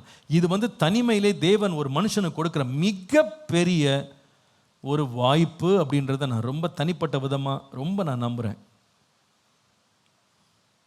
என்னை பொறுத்த வரைக்கும் ஒரு ஒரு ஒரு ஒரு குழந்தை பிறந்து வளர்கிற காலம் இருக்குது பாருங்கள், திருமணம் ஆகிற வரைக்கும், until you get married, I think it is the most important season of your life. இந்த காலத்தில் நீங்கள் உங்களை கண்ட்ரோல் பண்ணுறீங்களா இல்லையா அப்படின்றது தான் உங்கள் வருங்காலத்தின் வெற்றியின் தோல்வியும் அது தீர்மானிக்கும். ஒரு பட்டணத்தை அடக்குகிறவனை பார்க்கிலும் தன்னுடைய இருதயத்தை, தன்னுடைய ஆவியை அடக்கிற மனுஷன், கோபத்தை அடக்குகிற மனுஷன் உத்தமன்னு போட்டிருக்கு. நம்ம எந்த அளவுக்கு வளருகிற காலங்களில் நம்முடைய வாழ்க்கையை கண்ட்ரோல்குள்ளே கொண்டு வர்றோமோ அவ்வளவு நம்ம ஜெயிப்போம். தனிமையின் காலம் எப்படிப்பட்ட காலம்னா, கண்ட்ரோல் ஃப்ரீக்காக இருக்கிறது இல்லை. கண் கண்டதை பார்ப்பேன், காது கேட்டதை கேட்பேன், என்ன பேசணும்னு நினைக்கிறேனோ பேசுவேன், மனம் போன போக்கில் சுற்றுவேன்னு சொல்கிற காலம் அது கிடையாது. You actually retain control over your life. எது வேணும், எது வேணாம், எனக்கு எது நல்லது, எது கெட்டது, எது சரி, எது தவறு, எல்லாத்தையும் பெர்ஸ்பெக்டிவில் கொண்டு வந்து டோட்டல் கண்ட்ரோல், முழுவதுமாக கண்ட்ரோல் பண்ணுறதுக்கு தான் ஆண்டவர் என்ன வச்சுருக்காருன்னா தனிமையை வச்சுருக்கிறாரு. கல்யாணத்துக்கு அப்புறமா கண்ட்ரோல் பண்ணுறதுக்கு ஒரு அம்மா வருவாங்க, கண்ட்ரோல் பண்ணுறதுக்கு ஒரு ஐயா வருவார். ஒருவர் இப்படிமா சொன்னார், கணவன் தலை, புருஷன் தலை, மனைவி சரீரம். ஆனால் அவர் சொன்னார், புருஷன் தலை தான், ஆனால் மனைவி கழுத்துன்னாரு. ஆமாம், திருமணம், உட்காரணும். ஆமாம், நான் பார்த்த வரைக்கும் எந்த குடும்பத்திலையும் ஐயா ஆட்சி நடக்கிற மாதிரி தெரியல. எல்லா ஆட்சியுமே அம்மா ஆட்சி தான். இது நான் பார்த்த வரைக்கும். கல்யாணம் ஆகிற வரைக்கும் தான் பெண்கள் பொதுவாக தலை குனிஞ்சு நிற்பார்கள். கல்யாணம் முடிஞ்சது இவர் தலை குனிஞ்சு நிற்க வேண்டியதுதான். அந்த அம்மா ஃபுல் கண்ட்ரோல் தூக்கிடுவாங்க, படம் எடுத்துருவாங்க. இது எல்லா குடும்பத்திலையும் உண்டு. ஆனால் வெளியே காட்டிக்கொள்ள மாட்டார்கள், காட்டிக்கவே மாட்டாங்க. எந்த புருஷனவனை கேட்டு பாருங்க, அவர் ரொம்ப வருஷம் குடும்பம் நடத்திட்டாருன்னா அவர் சொல்லுவார், அடிக்கடி சொல்லுவார், அவங்ககிட்ட ஒரு வார்த்தை கேட்டு சொல்லிடுறேன். ஏன்னா ராத்திரி போனால் என்ன கிடைக்கணும், சாப்பாடு கிடைக்கணும். ஃபுல் கண்ட்ரோல் அவள் தான் வச்சுருக்கு. பணத்தை ஃபுல் கண்ட்ரோல், அதுக்கப்புறமா வீட்டை ஃபுல்லாக கவனிக்கிறது, பிள்ளைகளை ஃபுல்லாக தான் கண்ட்ரோலுக்குள்ளே கொண்டு வந்துடுவேன். எல்லா டெசிஷன்ஸ்லேயும் அவளுடைய கரம் இருக்கும் என்பதில் சந்தேகமே கிடையாது. அதனால் ஒரு வேடிக்கை ஒரு கதை சொல்லுவாங்க. பரலோகத்தில் வாசலில் எல்லாம் நின்றுட்டு இருந்தாங்களாம் உள்ளே போகிறதுக்கு. அப்போ தேவதூதன் வெளியே சொன்னாராம், இதில் மனைவி பேச்சே கேட்க மாட்டேன்னு சொல்கிறவங்களாம் ஓரமாக நில்லுங்க, மனைவி பேச்சு தான் கேட்டு வாழ்வேன்றவங்களாம் இன்னொரு பக்கம் நில்லுங்கன்னாராம். அத்தனை பேரும் மனைவி பேச்சை தான் கேட்டு நடப்போன்னு எல்லாம் நின்றுட்டாங்களாம். ஒரே ஒரு மனுஷன் மட்டும் தனியாக மனைவி பேச்சை நான் கேட்குறதே இல்லை அப்படின்னு நின்னானாம். அப்போ அந்த தேவதூதன் சொன்னால், பரவாயில்லப்பா, இத்தனை மனுஷ மக்கள் மத்தியில் நீ ஒரு ஆள் மனைவி பேச்சை கேட்காம நான் நிற்கிறேன்னு தைரியமாக நிற்கிறேப்பா, உன்னை வாழ்த்துறேன். அதை ஏங்க கேட்குறீங்க, என் ஒய்ஃப் தான் இங்கே நிற்க சொன்னாங்க, தான் நின்றுக்கிட்டு இருக்காங்க, நான் ஏங்க நிற்க போகிறேன். அந்தம்மா அங்கே போய் நில்லியானாங்க, போய் நின்ட்டேன். இது வேடிக்கையாக இருந்தாலும் ஒரு புறம் நீங்கள் பார்த்தீங்கன்னா ஃபேமிலி லைஃப்குள்ளே போன பொதுவாகவே அந்த season you give up your control. அதுதான் உண்மை, அதான் உண்மை. சில பேர் ஏதோ ஒரு விதி விலக்கு இருக்கலாம், அது மனைவி மாதிரி பயந்தாங்குழிங்களாக இருந்தால் ரொம்ப கஷ்டம்தான். மற்றபடி நான் பார்த்த வரைக்கும் அவர்கள் தான் என்ன பண்ணுறாங்க, சகோதரர்கள் பேச கூட மாட்டேங்கிறாங்க. வேணாம் பாஸ்டர், எதுக்கு, ஒழுங்காக போயிட்டுருக்கு அப்படின்றாங்க. இது இந்த ஒரு சீசன். ஆனால் இந்த தனிமையாக இருக்குது பாருங்க, அந்த லோன்லி லைஃப், அந்த லோன்லி லைஃப் நம்ம வாழ்க்கையை நம்ம எடுத்து செய்கிறதுக்கு ஆண்டவர் அத்தனை நம்ம ஓப்பன் பண்ணி கொடுக்குறாரு. நீ சகலத்தையும் ஆளுகை செய்யலாம்ப்பா, எல்லாத்தையும் கண்ட்ரோல் பண்ண முடியும். இதில் இந்த கண்ட்ரோலை மெயின்டைன் பண்ணுறதுக்கு, if you want to master over every thing, 2 முக்கியமான காரியங்களை ஆதாம் செய்ய வேண்டியிருந்தது. ஆதியாகமம் 2:15 பாருங்க. தேவனாகிய கர்த்தர் மனுஷனை ஏதேன் தோட்டத்தில் அழைத்து கொண்டு வந்து அதை பண்படுத்தவும் காக்கவும் வைத்தார். இதில் மனுஷனை தனியாக ஆண்டவர் கொண்டு வர்றார். சிருஷ்டித்த இடத்துலேருந்து ஏதேன் தோட்டம் அப்படின்ற ஒரு பகுதிக்கு ஆண்டவனை கொண்டு வர்றார். கொண்டு வந்து என்ன செய்தார் அப்படின்னா, ஏதேன் தோட்டத்தில் கொண்டு வந்து அதை பண்படுத்தவும் காக்கவும் தேவன் வைத்தார். நல்லா எழுதுங்க. Number 1, the first way to master everything is this: you need to maintain everything in your life. பராமரிப்பு ரொம்ப அவசியம். பராமரிக்கணும். நீங்கள் பராமரிக்க தான் உங்கள் வாழ்க்கையில் ஆண்டவர் கொடுத்த எல்லாவற்றையும் நீங்கள் பராமரிக்க பழகும்போது, அல்லது டேக் ரெஸ்பான்சிபிலிட்டி, நீங்கள் உத்தரவாதம் எடுத்து எல்லாத்தையும் பராமரிக்க ஆரம்பிச்சிங்கன்னா your life will be under your control. பராமரிப்பு இல்லாத எதுவுமே உங்கள் கண்ட்ரோலில் இருக்காது. ஒரு வண்டியை கூட நீங்கள் பராமரிப்பு எல்லாம் போட்டிங்கன்னா அடித்த பிரேக்குக்கு வண்டி நிற்காது. ஏன்னா நீங்கள் என்ன செய்யலை, அதை பராமரிக்கலை, வேண்டிய ஆயிலை ஊற்றலை, வேண்டிய பிரேக் ஷூவை மாற்றலை, மெயின்டைன் பண்ணலன்னா நீங்கள் சொல்கிற பேச்சு அது கேட்காது, உங்கள் கண்ட்ரோல்குள்ளே வராது. ஸோ உங்கள் வாழ்க்கை ஒரு கண்ட்ரோல்குள்ளே இருக்கணும். நீங்கள் எல்லாத்தையும் கண்ட்ரோல் பண்ணணும் அப்படின்னா first learn to maintain your self. எல்லாரும் சொல்லுங்கள், சத்தமாக சொல்லுங்கள். மெயின்டெனன்ஸ் ரொம்ப முக்கியம். மெயின்டெனன்ஸ். நம்ம ஊர்லலாம் ஒரு வாஷிங் மிஷின் வாங்கினாலோ, ஃப்ரிட்ஜ் வாங்கினாலோ, ஒரு ஏசி வாங்கினாலோ ஏஎம்சின்னு ஒன்று போடுவாங்க, ஆனுவல் மெயின்டெனன்ஸ் கான்ட்ராக்ட் போடுவாங்க. அவங்க என்ன பண்ணுவாங்கன்னா, எந்த பிரச்சனை வந்தாலும் அதுக்கு ஒரு அமௌண்ட்டை வாங்கிட்டு அவங்க மெயின்டைன் பண்ணுவாங்க இல்லையா. அதுபோல் அந்த மெயின்டெனன்ஸில் இருந்துச்சுன்னா அது கண்ட்ரோலில் இருக்கும், அது ஒழுங்காக வேலை செய்யும். நீங்கள் ஆளுகை கர்த்தர் உங்களுக்கு தனிமையில் கொடுக்குற ஆளுகையை நீங்கள் ஒழுங்காக நீங்கள் பராமரிக்கணும். நிறைய பேர் மெயின்டெனன்ஸே கிடையாது. No maintenance. மெயின்டெனன்ஸ் ஆரம்பிக்கும் போது பிரம்மாண்டமாக ஆரம்பிப்பாங்க. No maintenance. அதாவது மெயின்டெனன்ஸ் சொல்லும்போது பல ஏரியாஸில் உங்கள் மெயின்டெனன்ஸ் ரொம்ப முக்கியம். முதலாவது, you have to maintain your own health. உங்களுடைய சுகத்தை நீங்கள் தான் என்ன பண்ணணும், மெயின்டைன் பண்ணணும். தனிமையாக இருக்கும்போது, வாலிப பிள்ளைகளாக இருக்கும்போது உங்கள் ஹெல்த்தை நீங்கள் மெயின்டைன் பண்ணணும். ரோட்டில் கிடைக்கிற கடையெல்லாம் பார்த்து ஆசைப்பட்டு வறுத்தது பொரிச்சது எல்லாத்தையும் நான் சாப்பிடணும்னு எல்லாத்தையும் வாங்கி வாங்கி பொட்டலம் போட்டு சாப்பிட்டீங்கன்னா, அதுக்கப்புறமா ஒரு 25 வயசுலேயே நம்மளை பொட்டலம் போட்டு என்ன பண்ணிடுவாங்க, கொண்டு ஆஸ்பத்திரியில் போட்டுருவாங்க. சொல்லுது புரியுதுங்களா? You need to maintain your self. இப்போ ஆவடி அண்ணா நகர் மாதிரி மாறிடுச்சு. எங்கே திரும்பினாலும் பீட்சா, எங்கே திரும்பினாலும் பர்கரு, என்ன மெக்டொனால்ட்ஸ்லேருந்து கேஎஃப்சிலேருந்து எல்லாம் வந்துருச்சு. பீட்சா பாஸ்டர் இது வேறு சொல்லிவிட்டீங்களான்னு கேட்காதீங்க. இட்ஸ் ஓகே, எப்போயாவது ஒரு முறை சாப்பிட்றது ஓகே. ஆசைக்கு என்றைக்கோ ஒரு நாள் சாப்பிட்டேன். டெய்லி பர்கர் தான் சாப்பிடுவேன், டெய்லி பீட்சா தான் சாப்பிடுவேன், டெய்லி நான் ஃபாஸ்ட் ஃபுட் தான் சாப்பிடுவேன் இறங்கிட்டீங்கன்னா you will not be very healthy for a long time. நீங்கள் தெருவில் போனீங்கன்னா எங்கே பார்த்தாலும் போட்டு புரட்டி எடுத்து ஃப்ரை பண்ணுறான். அந்த நூடுல்ஸ் மேலே பறந்து அப்படி கீழே இறங்கும் போது நாக்கு என்ன பண்ணுது, சில பேருக்கு தொங்கிடுது. அது ஏறி இறங்குற மாதிரி இது தொங்கிடுது. ஐயோ, அந்த நூடுல்ஸை சாப்பிட்டா எவ்வளோ நல்லாயிருக்கும். அதனால சில பேருக்கு பார்த்தீங்கன்னா அவ்வப்போது ஃப்ரைட் ரைஸு அது இதுன்னு எல்லாம் தின்னுபிட்டு இந்த லேஸ் சிப்ஸு அதுதான் உணவு எல்லாம் போட்டு ஸ்நாக்ஸாக சாப்பிட்டு snacking. You don't take care of your health. இதில் விளைவு என்னென்னா, 8 வயசில் பிள்ளைகள் இன்றைக்கு வயதுக்கு வந்துடுறாங்க. ஸ்நாக்கிங். சின்ன வயதிலே கொடுமையான வியாதிகளை அவங்க அனுபவிக்கிறாங்க. ஹெல்த் டோட்டலாக பாழாக போயிடுது. கண்ட நேரத்துக்கு சாப்பிட்றது. இப்போ சென்னையிலலாம் மிட் நைட் பிரியாணியா, காலைல சாப்பிட்டது பத்தாதுன்னு 12 மணி 1 மணிக்கு லைனில் நிற்கிறாங்க. வாலிப பிள்ளைங்க போய் லைனில் நின்று அது ஒரு ட்ரெண்டாக ஃபேஷனாக எடுத்து சாப்பிட்றாங்க. அவங்களுக்கு தெரியல, காசு கொடுத்து நாமே விலைக்கு வாங்கிட்டு இருக்கோம்னு அவங்களுக்கு தெரியல. எவ்வளோ பெரிய ஆபத்து. They don't maintain them self. ஹெல்த்தை மெயின்டைன் பண்ணணும். ரெண்டாவது நம்முடைய மைண்டை மெயின்டைன் பண்ணணும். பார்க்குறதெல்லாம் வாசிப்பேன், பார்க்குறதெல்லாம் வந்ததெல்லாம் நான் படிச்சுட்டு இருப்பேன், உட்காந்து இதே பார்த்துட்டு இருப்பேன்னா ரொம்ப கஷ்டம். நேற்றுக்கு ஒரு வாலிப பிள்ளைகிட்ட பேசிகிட்டு இருந்தேன். அப்போது ஒரு விஷயமா பேசும்போது நான் சொன்னேன், உன்னுடைய சோஷியல் மீடியா ப்ரொஃபைல் கூட இருந்தால் நீ போட்டிருப்பா, அதில் இந்த ஃபார்மில் போட்டுருன்னு சொன்னேன். அப்போ உடனே எனக்கு சொன்னது எனக்கு ரொம்ப தொட்டுச்சு. சொன்னேன், uncle I don't have a social media profile. Social மீடியாவில் எனக்கு அக்கௌண்ட் கிடையாது அங்கிள். எனக்கு அவளுக்கு 22 வயது ஆகிறது. சோஷியல் மீடியாவில் நான் இல்லை, ஃபேஸ்புக்லேயும் கிடையாது, இன்ஸ்டாகிராம்லேயும் கிடையாது, எதுலேயுமே கிடையாது. I don't want it. எனக்கு தேவையில்லை அது, அந்த பழக்கமே எனக்கு கிடையாது. நான் நினைக்கிறேன் அப்படிப்பட்டவர்கள் கொஞ்சம் நல்லா ஹெல்த்தியாக இருப்பாங்கன்னு நினைக்கிறேன், மைண்டில் கூட ஹெல்த்தியாக இருப்பாங்க. ஏன்னா உட்காந்து எல்லா குப்பையும் உட்காந்து பார்த்துக்கிட்டு ஒவ்வொருத்தரும் வளைஞ்சு எழும்பிட்டு இருக்க ஃபோட்டோவெல்லாம் காலையிலேருந்து சாயங்காலம் பார்த்துட்டு இருக்க நம்மளுக்கு என்ன அவசியம்? அவன் போடுறான், படுத்தேன், எழுந்தேன், சாப்பிட்டேன், வாந்தி பண்ணேன், எல்லாத்துக்கும் ஃபோட்டோ. இதெல்லாம் நம்ம இதுக்கு பார்த்துக்கிட்டு உட்காந்துருக்கணும்? நமக்கு தேவையா இது? வேறு இன்ஸ்டாகிராமில் என்ன நடக்குது? இதுதான் நடக்குது. All rubbish, nothing is useful to you. எதுவுமே உங்களுக்கு பிரயோஜனமானது அதிகமாக கிடையாது. எங்கேயோ ஒரு இடத்துல ஒரு மார்க்கெட்டிங்லாம் யூஸ் பண்ணுறாங்க. மற்றபடி வாலிபர்கள் கன்சியூம் பண்ணுற எல்லாமே இன்றைக்கு பார்த்தீங்கன்னா தனிமையில் உட்காந்து இன்னொருத்தருடைய வாழ்க்கையை பற்றி நமக்கு எந்த விதத்துலையும் அவசியமில்லாத காரியங்களையே நாளெல்லாம் பார்த்துக்கிட்டு சிரிச்சுட்டு உட்காந்துருக்கோம். உண்மை என்னென்னா, நாம் அழுதுட்டு உட்காந்துருக்கணும். இது நமக்கு தேவையா இது? அதை பிள்ளைங்க இன்னைக்கு என்னவா பேர் மாற்றிட்டாங்கன்னா என்டர்டெயின்மெண்ட்னு மாற்றிட்டாங்க. இதை போல ஒரு முட்டாள்தனமும் பைத்தியகாரத்தனமும் வேறு ஒன்றுமே கிடையாது. This not entertainment, it's frying your brain. உங்களுடைய மூளையை என்ன பண்ணுதுன்னா அது வறுத்தெடுக்குது. நான் சொல்கிறது பொய்யா இருக்குமானா, பிபிசி டாக்குமெண்ட்ரி ஒன்று இருக்குது, வாட்சிங் social media fries your brain. That's a title போட்டிருக்காங்க, புதுசாக ஒன்று ரிலீஸ் பண்ணியிருக்காங்க.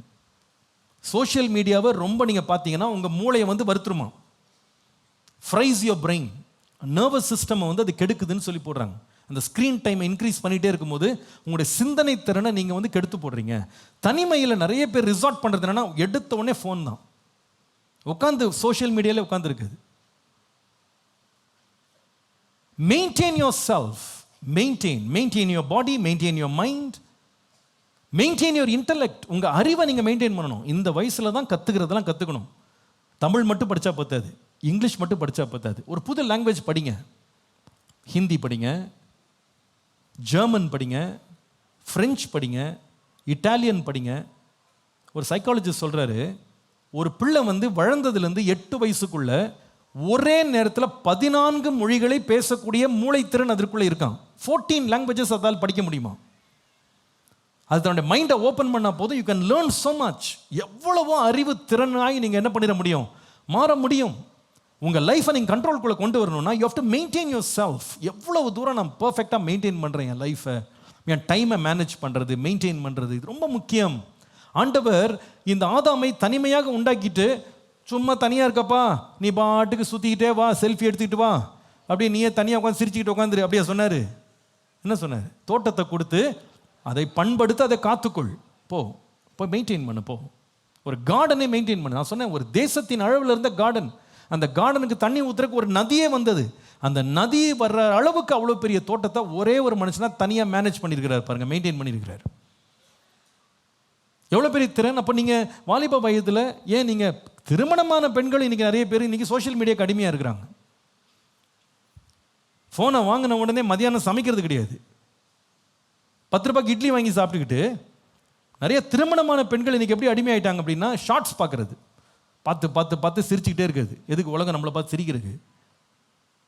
இந்த பைத்தியம் அவங்களையும் பிடிச்சிருக்கு. இப்போ பெரியவர்கள் சின்னவர்கள் யாராக இருந்தாலும் இப்போ பிடிச்சிருக்கு. எங்கே வேணா ரோட்டில் போய் நின்று யாரை வேணா பாருங்கள், தலையை கவிழாமல் ஆள் இப்போ கிடையாது. அன்னைக்கு பார்க்குறேன், அம்பத்தூர் பக்கத்தில் 2 பைக் ஒருத்தனோடத்த மோதிக்கிட்டான். அந்த கிராஸ் ரோட்டில் ஒரு போலீஸ்கார் இருக்கார். அவர் அந்த இடத்துல நிற்கலை, சிக்னல் கட்டாமல் இருக்கார். எங்கடான்னு பார்த்தா அவர் ஒரு கொடைக்குள்ள நின்று அவர் பார்த்துக்கிட்டு இருக்கார். ரோட்டை பார்த்து வர்ற வாகனங்களுக்கு சிக்னல் போட வேண்டிய ஆள், அவர் பிஸியாக எதில் இருக்கார். அவர் பார்த்து அப்படியே சிரிச்சுக்கிட்டு, இங்கே ஒருத்தர் 2 பேரும் அடிச்சுட்டு சாவுறான். இந்த மாதிரி தான் இன்றைக்கி சொசைட்டியே மாறிடுச்சு. இன்றைக்கி நிறைய பேருடைய ஆஃபீஸில் கூட ப்ரொடக்டிவிட்டியெல்லாம் ஏன் கம்மியாயிடுச்சு அப்படின்னா, பிகாஸ் ஆஃப் சோஷியல் மீடியா. எப்போ பார்த்தாலும் மொபைலில் பார்க்குறது, எப்போ பார்த்தாலும் படம் பார்க்குறது, எப்போ பார்த்தாலும் ஷார்ட்ஸ் பார்க்குறது. போன வாரம் செய்தி நீங்கள் கேட்டிங்களா என்னன்னு தெரியல, டெல்லியில் 3 வாலிப பிள்ளைகள், டீனேஜர்ஸ், தே கமிட்டட் சூசைட். 3 வாலிப பிள்ளைகள் ஒரே வீட்டுக்குள்ளே தற்கொலை செய்து கொண்டாங்க. அவங்க எழுதி வச்ச நோட் என்ன தெரியுமா? எங்களை கொரியன் மியூசிக் பார்க்கக்கூடாதுன்னு நீங்கள் சொன்னீங்க. கொரியன் நான் போன வாரம் தான் இதை பற்றி பேசினேன். கொரியன் சினிமா பார்க்கக்கூடாதுன்னு சொன்னீங்க. நான் இப்போ கொரியன் ஆயிட்டேன். இந்த கொரியன் மியூசிக் இல்லாமல் இது இல்லாமல் எனக்கு வாழ்க்கையே கிடையாது, கொரியனை வந்து என்னை விட்டு எடுத்துட்டீங்க அப்படின்னா நான் உயிர் வாழ்கிறதுக்கே எனக்கு விருப்பம் இல்லைன்னு சொல்லி 3 இளம் பிள்ளைகள் டீனேஜர்ஸ் வந்து தற்கொலை செய்து மடித்தார்கள். எப்படி அவங்க மூளையை நாசம் பண்ணிக்கு பார்த்தீங்களா? கொரியனா அவங்க இந்தியாவில் பிறந்துக்கிட்டு கொரியன் எந்த அளவுக்கு மூளை செலவு செஞ்சுருக்கு பார்த்தீங்களா? நம்ம பிள்ளைகளுக்கு இதெல்லாம் சொல்ல வேண்டியது எவ்வளோ அவசியம் நான் யோசித்தேன். அட்லீஸ்ட் நியூஸை பார்த்தா, நான் பேசுகிறதா நீங்கள் நம்ப மாட்டீங்கன்னா நியூஸை பார்த்தா அது புத்தி வரட்டுமேன்னு யோசிப்பேன். ஏன்னா அவ்வளோ பெரிய அட்டூழியங்கள் இன்றைக்கி நடக்குது. இன்றைக்கி உலகத்தில் வந்து நம்முடைய மனதையே கெடுத்து நாசமாக்குறதுக்கு பிசாசானவன் காரியங்களை கொண்டு வந்திருக்கான். If you want to take control, number 1, maintain something. Maintain your mind, maintain your heart, maintain your intellect, எல்லாவற்றையும் உங்கள் அறிவுத்திறன் எல்லாவற்றையும் மெயின்டைன் பண்ணுங்க. ஆண்டவர் சும்மா விடலை. ஆதாமை உண்டாக்கிட்டு தனியாக தானே பார்க்க, உனக்கு என்ன யாருக்கான சமைச்சு போடணுமா, யாருக்காவது நீ வேலை செஞ்சு பிழைக்கணுமா, சம்பாதிக்கணுமா, ஒன்றும் கிடையாது, ஜாலியாக சுற்றிட்டு வானா சொன்னார். Maintain the garden. தோட்டத்தை பண்படுத்து, தோட்டத்தை நீ காத்துக்கொள். 2வது, நீங்கள் if you want to stay under control, நீங்கள் வந்து எல்லாவற்றையும் ஆளுகை செய்து ஆண்டு கொண்டு நீங்கள் எல்லா ஆளுகையும் கையில் எடுக்கணும்னா, if you want to take control over everything, 2வது ஒரு வார்த்தை மேனேஜ் எழுதுங்க. மேனேஜ், மேனேஜ், நிர்வாகம் செய்யுங்கள். எழுதுறீங்களா? மேனேஜ் பண்ணுங்க. Manage everything. இதுக்கு நான் ஏன் இந்த மேனேஜ்ன்ற வார்த்தை யூஸ் பண்ணுறேன் அப்படின்னா, நீங்கள் அதே ஆதியாகமம் 2ஆம் அதிகாரம் 9ஆம் வசனத்தின் முதல் பகுதியை வாசித்தீங்கன்னா, ஆண்டவர் என்ன செய்கிறார் பாருங்க. இந்த ஆதாமை தேவன் உருவாக்கிட்டு ஏதேன் தோட்டத்தில் வந்து வைக்கிறார். அந்த ஏதேன் தோட்டத்தில் ஆண்டவர் என்ன வைத்திருந்தார்னா, பார்வைக்கு அழகும் புசிப்புக்கு நலவுமான சகல விதமான விருட்சங்களை தேவன் இங்கே வைத்திருந்தார்.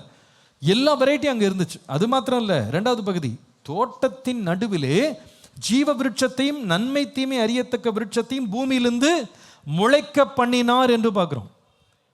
அப்போ இந்த தோட்டம் எப்படிப்பட்ட தோட்டமாக இருந்தது என்று கேட்டால், ஆதாமை கொண்டு வந்து வைத்த தோட்டத்தில் தேவன் எல்லா விதமான கனி விருட்சங்களை வைத்தார். எல்லா விதமான கனி விருட்சம், இன்க்ளூடிங் எதுனா ஜீவ விருட்ச கனி, நன்மை தீமை அறியத்தக்க கனி, எல்லாத்தையும் உள்ள வச்சுட்டு மேனேஜ் பண்ண சொன்னார். நீ மேனேஜ் பண்ணு. ஏன்னா ஆண்டவர் சொல்லலை, ஓப்பா இந்த நன்மை தீமை அறியத்தக்க கனியெல்லாம் நீ எட்டாவது ஒரு இடத்துல வச்சிருக்கேன், அதுக்கு பிரிட்ஜை வந்து உடச்சி வச்சிருக்கேன், நீ வந்து போகவே முடியாது அப்படிலாம் சொல்லலை. எல்லாம் வச்சிருக்கேன், நீ மேனேஜ் பண்ணு. ஜீவ விருட்சத்தின் கனி எடுத்து புசி, நீ என்றென்றும் வாழ்வ. நன்மை தீமை அறியத்தக்க கனியை நீ புசிச்சா செத்து போவ. ஆனால் 2மே உன் கையில் கொடுக்குற, நீ மேனேஜ் பண்ணு. இது எவ்வளோ உண்மைங்க. இன்றைக்கு கூட தனிமையில் நான் சொல்கிறேன் பாருங்க, செல்ஃபோன் வந்து இப்போ ரொம்ப முக்கியமான டாப்பிக்காக இருக்கிறதுனால உங்களுக்கு நான் சொல்ல வேண்டியதாக இருக்குது திரும்ப திரும்ப.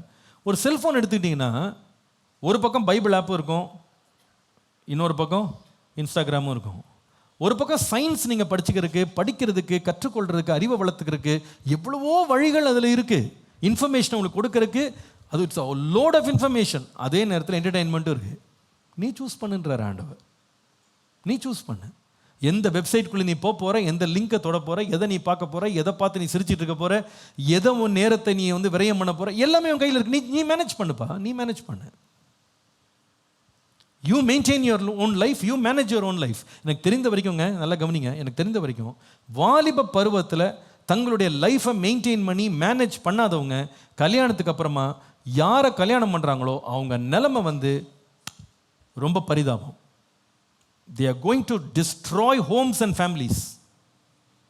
இது என்னுடைய தனிப்பட்ட அபிப்பிராயம். நான் இதை வந்து அனுபவத்தில் அநேக குடும்பங்களை ஆலோசனை கொடுக்கும்போது நான் பார்த்துட்டேன். வாலிப பருவத்தில் தன்னுடைய டைம், தன்னுடைய எனர்ஜி, தனக்கு ஆண்டவர் கொடுத்த ரிசோர்ஸஸ் எல்லாம் ஒழுங்காக மெயின்டைன் பண்ணி மேனேஜ் பண்ண தன்னை வளர்த்து கொள்ளாத பிள்ளைங்க நாளைக்கு மனைவிகளாக கணவன்மாராக எழும்பி வந்தா அவர்களால் நடக்க போகிற சீரழிவு அதை கட்டுப்படுத்தவே முடியாது. ஏன்னா ஓல்டு ஹேபிட்ஸ் டை ஹார்ட். இளமை வயதிலே கற்றுக்கொண்ட பழக்கங்களை சாகடிப்பது ரொம்ப கஷ்டம். வாலிப பிள்ளைகளெல்லாம் நீங்கள் டீனேஜர்ஸ் கூட உட்கார வச்சதுக்கு காரணம் அப்படின்னா, எப்பா இன்னைக்கு வந்து நீ 13 இயர், இன்னொரு 10 இயர்ஸ் தான் கண்ணை மூடி திறக்குள்ள ஓடி முடியும். அந்த 10 இயர்ஸ் முடிஞ்சிடும். You are going to be somebody's mother, somebody's wife. இன்றைக்கு நீ 13 வயசு பையன்பா, நீனு 10 வருஷம்தான். You are going to be somebody's father, somebody's husband. நீ யாரோ ஒருவருடைய தகப்பனாக மாறப்போகிறாய். 10 வருஷத்தில் யாரோ ஒருவருக்கு நீ கணவனாக மனைவியாக மாறப்போகிறாய். இன்றைக்கு உன்னுடைய டைமை நீ மேனேஜ் பண்ணாமல், உன் லைஃப்பை மேனேஜ் பண்ணாமல் நீ வந்து உன் லைஃப்பை மெயின்டைன் பண்ணலன்னா you will never be a master. நீ ஆளுகை செய்கிறவனா மாற முடியாது. கர்த்தர் ஏன் உன்னை தனிமையில் வச்சிருக்கிறாருன்னா, தனியாக இருக்கிற நேரம் தோட்டம் முழுசையும் திறந்து கொடுத்து, நன்மையும் கொடுத்து, தீமையும் கொடுத்து, ஜீவனையும் கொடுத்து, மரணத்தையும் கொடுத்து, இப்போ மேனேஜ் பண்ணிக்கோ, இப்போ மேனேஜ் பண்ணு. இப்போ நீ மேனேஜ் பண்ண தவறுனா குடும்பத்தை நீ மேனேஜ் பண்ணவே மாட்டேன். இன்றைக்கு 13 வயசில் 15 வயசில் ஒரு நாள் லீவு கிடைச்சா நாளெல்லாம் தூங்கிட்டு இருக்கிற நீ, சோம்பேறியாக இருக்கிற நீ, நாளைக்கு நீ குடும்பத்தை நல்லா நடத்த மாட்டேன். You will not. நான் எத்தனை பேரை பார்த்துட்டேங்க, எத்தனை பேரை பார்த்துட்டேன். வாலிப வயசில் சுறுசுறுப்பாக இல்லாத பிள்ளைங்க கல்யாணம் ஆன பிறகு தூங்கு மூஞ்சிங்களை தான் சுற்றிக்கிட்டு இருக்காங்க. அவங்களால அவங்க குடும்பமே உருப்படாமல் போச்சு. பிள்ளைங்கள்லாம் நாசமாக போனாங்க. Because they are not interested in working. எத்தனை பேர் தெரியுமா வேலைக்கு போகாமலே சுற்றிட்டு இருக்காங்க? பையனுங்க, ஆண்கள் இன்றைக்கு நிறைய பேர் வேலைக்கு போகிறது கிடையாது. மனைவி அனுப்பி விடுறாங்க வேலைக்கு, நீ போயிட்டு வா போ, நான் வரமாட்டேன் வேலைக்கு, நான் போக மாட்டேன். ஏன் தெரியுமா? டீனேஜ் வயசுலேயே அவங்க வேலை செஞ்சு பழகலைங்க. அவங்க they never worked, they wanted an easy life, they never controlled their life. Manage பண்ணி மெயின்டைன் பண்ணாத வாலிப வயதில் இருந்த பிள்ளைங்க வளரும் போது எதையுமே மேனேஜ் பண்ண போகிறதில்ல, மெயின்டைன் பண்ண போகிறது கிடையாது. அவங்களுக்கு வந்து they're going to have an easy life. நம்ம ஊரில் அந்த நோகாமல் நொங்கு வரிக்கிறதுன்னு வாங்க பாருங்க, அந்த கதை தான். இந்த மாதிரி பசங்க தான் வேலை செய்யாமல், எந்த உழைப்பும் இல்லாமல், எந்த கஷ்டப்படாமல், எந்த காரியத்திலையும் காரியங்களை மேனேஜ் பண்ணி மெயின்டைன் பண்ண தெரியாதவங்க கல்யாணம் வரும்போது டவுரியில் போய் கேட்குறாங்க, ஏன் அங்கே போய் இந்த லைனில் நிற்கிறாங்கன்னு கேட்டால், ஏன்னா இவனுக்கு வேலை செய்கிறதுக்கு அவனுக்கு வக்கு இல்லை. அதான் நிலைமை. அவன் வந்து கஷ்டப்பட்டு வேலை செஞ்சு பழகி இருந்தான்னா இன்னொருத்தர் கையை அவன் ஏந்தவே மாட்டாங்க, கேட்க மாட்டான் அவன். அது நான் உழைச்சிக்கிடுவேங்க, நான் சம்பாதிப்பேன், நான் வேலை செஞ்சு என் வாழ்க்கையை நான் கட்டிக்கிடுவேன், ஏன்னா நான் அப்படி தான் பழகியிருக்கேன். எனக்கு நீங்களாம் கொடுத்து ஒன்றும் வாழ வேண்டிய அவசியமே கிடையாது. நான் கஷ்டப்பட்டு நான் வாங்கிக்கிடுவேன், கஷ்டப்பட்டு நான் வந்து வளர்ந்துக்கிடுவேன், எனக்கு என்ன இருக்கோ அது போதும்னு தைரியமாக கான்ஃபிடண்ட்டாக போவாங்க அவங்க. ஆனால் அந்த சோம்பேறிகளாக வளர்ந்துட்டு இருக்கான் பாருங்க, அவன்கிட்ட மாட்டின ஆளுங்க ரொம்ப கஷ்டம், ரொம்ப கஷ்டம். தனிமையில் இருக்கிறது எதுக்கு தெரியுமாங்க? ஆண்டவர் ஏன் ஆதாமை தனியாக வச்சார் தெரியுமா? மனைவியை கொடுக்குறதுக்கு முன்னாடி ஃபர்ஸ்ட் ஒர்க்கை கொடுத்தாரு. Before you get a wife, get some work. That's what I would say. எழுதி வச்சுக்கிடுங்க, ஒரு நல்ல தாரக மந்திரமாக கூட இருக்கும். Before you get a wife, get a work, get into some job. நீங்கள் வந்து மனைவியை தேடுறதுக்கு முன்னால் ஒரு வேலையை தேடுங்க. உங்களுடைய வாழ்க்கையை முதல்ல நிர்வாகம் பண்ண படிச்சுக்கிடுங்க. காலில் எழும்புறது எப்போ, படுக்க போகிறது எப்போ, நேரத்தை எப்படி நிர்வாகம் பண்ணணும், என் ஹெல்த் எப்படி நிர்வாகம் பண்ணணும், என்னுடைய மூளை எப்படி நிர்வாகம் பண்ணணும், சிந்தனை எப்படி நிர்வாகம் பண்ணணும், எப்படி இதெல்லாம் ஆண்டு கொள்ளணும். நன்மை தீமை இருக்க தான் செய்யும், நல்லது கெட்டது என் முன்னாடி ஆண்டு வச்சு தான் இருப்பார். எல்லாத்தையும் கரெக்டாக மேனேஜ் பண்ணணும். தெரிந்தெடுக்கிற திறனை ஆண்டு கூட தனிமையாக இருக்கும்போது நீ எல்லாத்தையும் நிர்வாகம் பண்ணுன்னு சொல்கிறார். ஒரு முறை எங்கள் அப்பாட்ட ஒரு தம்பி வந்து, பாஸ்டர் எனக்கு ஒரு பொண்ணு பாருங்க, கல்யாணம் பண்ணணும் பாஸ்டர் அப்படின்னா. சரிப்பா, எங்கே வேலை செய்கிறேன்னு கேட்டார். அவன் சொன்னான், எங்கள் அப்பா ஓசிஎஃப்ல வேலை செய்கிறாருன்னா. நீ எங்கப்பா வேலை செய்கிறன்னா, அப்பா எங்கே வேலை செய்கிறாரா? ஆமாம். இவனுக்கு கல்யாணம் பண்ணி கொடுத்தா இவனை கட்டின மனைவி நிலைமை என்னங்க? எதையுமே நிர்வாகம் பண்ண தெரியாது, எதையுமே எடுத்து செய்ய தெரியாது, சொன்ன சோம்பேறியாக சுற்றிட்டு இருக்காது. வாலிப பிள்ளைகளுக்கு அன்பா சொல்கிறேன்ப்பா, manage yourself or you will never be a master. Manage your life. கர்த்தர் உன்னை தனிமையாக வைத்திருக்கிறதுக்கு நோக்கம் என்ன தெரியுமா? சும்மா சுற்றிட்டு இருக்கிறது இல்லை, சும்மா உட்காந்து ஸ்க்ரீனே பார்த்துக்கிட்டு அப்படியே சிரிச்சுக்கிட்டு அப்படியே தூங்கிட்டு எழும்பிக்கிட்டு என்டர்டெயின்மெண்ட்டுக்கு சிரிச்சுக்கிட்டு உட்காந்துருந்தீங்கன்னா ஊர் சிரிச்சிடும். நீ குடும்பம் கட்டும் போது ஊர் சிரிக்கும். You will achieve nothing in your life. நீங்கள் எதையுமே சாதிக்க மாட்டீங்க. Get out of your screen time, do something that will build your life. உங்கள் வாழ்க்கையில் ஏதாவது என் வாழ்க்கையில் சாதித்தேன், நான் அடைஞ்சேன், இந்த வேலையை நான் செஞ்சேன் அப்படின்னு சொல்லி சாதிச்சு வாழ்க்கையை வாழுங்க. வேதம் சொல்லுது, வேலை செய்ய மனம் இல்லாதவன் சாப்பிடாதிருக்க கடவன். If you don't have a heart to work, don't eat. Daily கொஞ்சம் யோசிங்க. அது மாதிரி ஒரு 4 நாள் பட்டி போட்டிங்கன்னா சரியாக போயிடும். நீங்கள் நாளெல்லாம் ஸ்க்ரீன் டைமை பார்த்துக்கிட்டு உட்காந்துருக்கானா நீங்கள் சாப்பிடக்கூடாது. ஃபாஸ்டிங்கில் உட்காரு. ஃபாஸ்டிங்கில் ஸ்டார்விங். லீவ் விட்டாங்கன்னு சொல்லி நாளெல்லாம் உட்காந்து படம் பார்த்துட்டு இருந்தியா, ஒரு ஷார்ட்ஸ் பார்த்துக்கிட்டு இருந்தியா, அன்றைக்கி சாப்பிடாத. வயிறு வலிக்கும் பாருங்கள், அப்போ ஒரு பாடமாவது கற்றுக்குவோம். இனிமேல் நம்ம வேலை செய்யாமல் இருக்கவே கூடாது. சில பேருக்கு லீவ் விட்டால் போதும், உட்காந்து புரண்டுக்கிட்டே இருக்க வேண்டியதான் பெட்டில். 11 மணிக்கு எழும்புறது, 12 மணிக்கு எழும்புறது, 12 மணிக்கு வந்து சூரியன் உதிச்சுச்சான்னு செக் பண்ணுறது வேறு. என்ன அவலம்! லீவ் விட்டா அர்த்தம் என்ன? தூங்கணும்னு அர்த்தமா? சில பிள்ளைங்க வாரமெல்லாம் ஸ்கூலுக்கு போயிட்டு வந்திருக்கேன், எவ்வளோ டென்ஷனில் இருக்கேன். என்னை பொறுத்த வரைக்கும் அங்கே வந்து சேரில் உட்காந்துட்டு ஆன்னு வாயை பொழந்துட்டு இருக்க தான் ஸ்டூடெண்ட் பண்ணுற வேலை. டீச்சர் தான் ஒவ்வொரு கிளாஸாக போய் போய் உயிர் போக சத்தம் போட்டு கத்திக்கிட்டு இருக்க வேலையெல்லாம் யார் பண்ணுறது? டீச்சர் தான். இவங்க சும்மா உட்காந்துட்டு பாதி நோட்ஸ் எழுதுறது கிடையாது. பக்கத்தில் இருக்க ஃப்ரெண்டோட ஜாலியாக இருந்துட்டு வந்துட்டு அப்பா உடம்பே முடியல, கை வலிக்குது, கால் வலிக்குது, தோல் வலிக்குது, என்ன சீன் போடுறாங்க. ஒரு நிமிஷம் கூட நின்னது கிடையாது. போன உடனே சேரில் உட்காந்தால் எலும்பு கூட மாட்டார். வீட்டில் இருந்து கட்டி கொடுத்த சாப்பாடை சாப்பிட்டு விட்டு உடம்பு வலிக்குதான். அதே டீச்சரை பார்த்தீங்கன்னா காலைல ஸ்கூலுக்கு வர்றதுக்கு 7 மணிக்கு வீட்டை கிளம்புறதுக்கு முன்னாடியே 5 மணிக்கு எழும்பி குடும்பம் முழுசுக்கும் சமைச்சு கொடுத்து எல்லாருக்கும் வேலை செஞ்சு அந்த அம்மா வந்து கிளாஸை நாளெல்லாம் பாவம் உயிர் போக கத்தி கூப்பாடு போட்டு பாடம் நடத்திட்டு வீட்டுக்கு போன உடனே போகிற வழியே காய்கறி வாங்கிட்டு போய் திருப்பி சமைக்கணும். அந்த அம்மா ராத்திரி 10 மணி வரைக்கும் வேலை இருக்குது. அந்த அம்மாக்கே உடம்பு வலிக்கல. உடம்பு வலிக்கிறது யாருக்கு தான்? சும்மா சாப்பிட்டு உட்காந்துருக்காரு பாருங்க நம்ம ஜமீன்தார், அவருக்கு தான் உடம்பு வலிக்குது. கை வலிக்கு, கால் வலிக்கு, கழுத்து வலிக்குது, வயிறு வலிக்குது. ஏன் வலிக்குது தெரியுமா? நீ ஒழுங்காக வேலை செய்யல, அதனால தான் வலிக்குது. ஒழுங்காக வேலை செஞ்சால் எதுவுமே என்ன பண்ணாது, வலிக்காது. வலிச்சாலும் தெரியாது, வலிச்சாலும் தெரியாது. ஒரு ஆமீன் சொல்லுங்கள். எதுக்கு ஆமீன் சொன்னீங்க? எதுக்கு ஆமீன் சொன்னீங்க? இன்னிலேருந்து என்ன செய்யணும்? வேலை செய்யணும். தனியாக இருக்கிறேன்னு சொல்லிட்டு சும்மா இருக்கக்கூடாது. அப்பா அம்மா வேலை செய்கிறாங்கன்ட்டு நம்ம ஜாலியாக சுற்றக்கூடாது. You have to maintain and you have to manage. சொல்லுங்க, மெயின்டைன். சத்தமாக சொல்லுங்க, மெயின்டைன், மேனேஜ். சத்தமாக எல்லாம் சொல்லுங்களேன், புரியலனாலும் பரவாயில்ல சொல்லுங்க, அப்போ சொல்லித்தரேன். Maintain, manage. இதை 2 வார்த்தையும் மறந்துடக்கூடாது. நீங்கள் இது 2 செய்யலைன்னா நீங்கள் மாஸ்டர் ஆகவே மாட்டீங்க. எல்லாவற்றையும் பராமரிக்க வேண்டும், எல்லாவற்றையும் நிர்வாகம் பண்ணணும். அந்த பழக்கத்தை சின்னதுலேருந்தே படிச்சுக்கிடுங்க, தனியாக இருக்கும் போதே படிச்சுக்கிடுங்க. அப்போ நீங்கள் யாராக மாறுவீங்கன்னா, ஆண்டவர் அந்த தனிமையில் அவனுக்கு கொற்று கொடுத்த பெரிய ஒரு தயவு என்னன்னு கேட்டீங்கன்னா, நன்மை என்னன்னா, ஆண்டு கொள்ளுவீர்கள். எல்லாரும் சொல்லுங்க.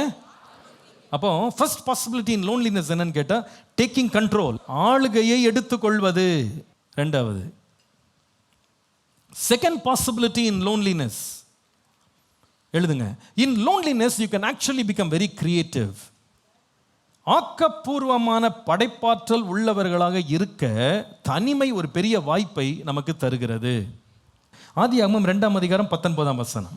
தேவனாகிய கர்த்தர் வெளியின் சகலவித மிருகங்களையும் ஆகாயத்தின் சகலவித பறவைகளையும் மண்ணினாலே உருவாக்கி ஆதாம் அவைகளுக்கு என்ன பெயரிடுவான் என்று பார்க்கும்படி அவனிடத்தில் கொண்டு வந்தார்.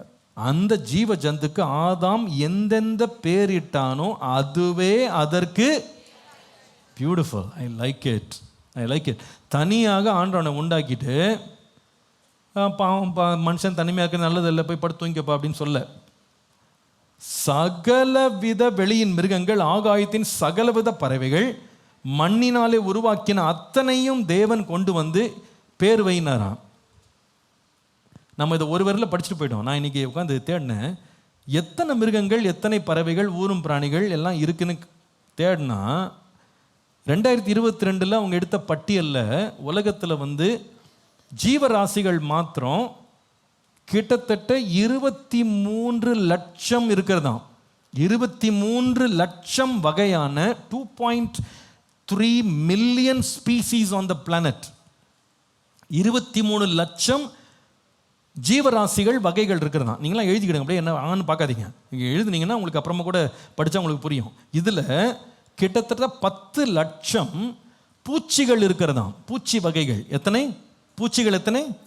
10 லட்சம். அதுக்கப்புறமா பறவைகள் வந்து 11,000 வகை பறவைகள் இருக்கிறதாம். 11,000 வெரைட்டிஸ் ஆஃப் பேர்ட்ஸ். அப்புறமா 11,000 வெரைட்டிஸ் ஆஃப் ரெப்டைல்ஸ், ஊரும் பிராணிகள், பாம்பு, இந்த பூராங்கிறான், இந்த மாதிரிலாம் இருக்குல்ல, எல்லாம் அந்த ஊறுறது, இது எல்லாமே வந்து கிட்டத்தட்ட 11,000 வெரைட்டி இருக்கான். அதுக்கப்புறமா மேமல்ஸ், அதாவது மிருகங்கள் என்று சொல்கிறோம்ல, அவைகள் 6,000 வகை மிருகங்கள் இருக்கான். 6,000. இன்செக்ட்ஸ் வந்து 10 லட்சம், பறவைகள் 11,000, ஊரும் பிராணிகள் 11,000, அப்புறமா மேமல்ஸ் மிருகங்கள் வந்து 6,000 வகை மிருகங்கள். இத்தனைக்கு ஆண்டவர் ஒன்றை கூட விடாமல் கொண்டு வந்து லைனாக நிறுத்தி எல்லாத்துக்கும் பேர் வைனாரா. கொஞ்சம் கற்பனை பண்ணி பாருங்க. 23 லட்சம் வகையை கொண்டு வந்து 23 லட்சத்துக்கு பேர் கண்டுபிடிக்கிறது எவ்வளோ பெரிய வேலைன்னு யோசித்து பாருங்க. இதெல்லாம் எப்போ கொடுத்தாருன்னா மனைவியை பார்க்கறதுக்கு முன்னால், மனைவிக்கு ஏவாள்னு பேர் வைக்கிறதுக்கு முன்னால் இவர் என்ன பண்ணியிருக்கிறாரு, அத்தனை மிருகங்களுக்கும் பேர் வச்சாரா. அந்த பேரே அதற்கு பேராக மாறினது என்று வேதம் சொல்லுகிறது. அப்போ தனிமையில் ஒரு மனுஷனுக்கு கிடைக்கிற மிகப்பெரிய வாய்ப்பு என்னன்னா, பிகம் கிரியேட்டிவ். ஆண்டவர் சிருஷ்டித்துட்டு பேர் வைக்கல, நீ பேர் வைனாரு.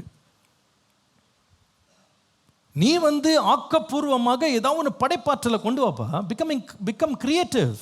புதிதாக சிந்தி, புதிதாக யோசி, புதிதாக காரியங்களை செய். அந்த மாதிரி ஒரு படைப்பாற்றல் நமக்குள்ள வேணும்னு எல்லாரும் ஆசைப்படணும். கிரியேட்டிவாக இருக்கணும். அதுக்கு நம்ம மூளையை கசக்கினா போதும், ஆண்டவர் உள்ளேருந்து ஞானத்தை கொண்டு வருவார். விசுவாசிக்கிற ஆமேன்னு சொல்லுங்க. அப்படி விரும்பணும். இருக்கதே போதும், படித்ததே போதும், பார்த்ததே போதும் அப்படின்னு போகக்கூடாது. நிறைய கற்றுக்கணும், நிறைய படிக்கணும், நிறைய தெரிஞ்சுக்கணும், நிறைய புதுசாக செய்யணும் அப்படின்னு ஆசைப்படணும். அப்படி ஆசைப்பட்டீங்கன்னா ஆண்டவர்கிட்ட கிருபை கேட்டால் கர்த்தர் தருவார். ஆதாமுக்கு கிருபை கொடுத்தாரு, நமக்கும் தேவன் என்ன செய்வார் பாருங்க. 1 ராஜாக்கள் 4ஆம் அதிகாரம் 29-34 வசனங்களை வாசிப்பீங்களான்னா, சாலமோன் ராஜாவை பற்றி அங்கே வாசிக்கிறோம். அந்த சாலமோன் ராஜாவுக்கு தேவன் கொடுத்த மிகுதியான ஞானத்தையும் புத்தியையும் கடற்கரை மணலத்தனையான மனோவிருத்தியையும் கர்த்தர் கொடுத்தாராம். அவன் சகல கிழக்கத்தி புத்திரின் ஞானத்தையும் எகிப்தின் சகல ஞானத்தை பார்க்கலும் சாலமோனின் ஞானம் சிறந்ததாக இருந்தது. 32-33 வசனம் பாருங்களேன். அவன் 3000 நீதிமொழிகளை சொன்னான். அவனுடைய பாட்டுகள் 1005. லீபனோனில் இருக்கிற கேதுரு மதங்கள் முதற்கொண்டு சுவரில் முளைக்கிற ஈசோப்பு பூண்டுகள் வரையும் உள்ள மரம் முதலியாக சகல தாவரங்களை குறித்து, மிருகங்கள், பறவைகள், ஊரும் பிராணிகள், மச்சங்கள் ஆகிய இவைகள் எல்லாவற்றையும் குறித்து வாக்கியங்களை சொன்னான். இவன் ஞானத்துக்கு கேட்குற பூமியிலேருந்து எல்லாரும் வந்தாங்களாம். பாஸ்டர், நான் கூட ஆதாம் மாதிரி எல்லாம் பேர் வைக்கலான் இருக்கேன்னா பேர்லாம் வச்சாச்சு, நீங்கள் அந்த வேலையை செய்ய வேணாம். நீங்கள் அந்த மாதிரி புதுசாக ஒரு முயற்சி எடுக்கிறேன்ட்டு க்ரியேட்டிவாக நான் எல்லாத்துக்கும் பேர் வைக்க போகிறேன்னு எழும்பி ஓட வேணாம். அந்த வேலை ஏற்கனவே ஆதாம் முடிச்சிட்டார். ஆனால் சாலமோன் என்ன பண்ணார்னா பேர் வைக்கல.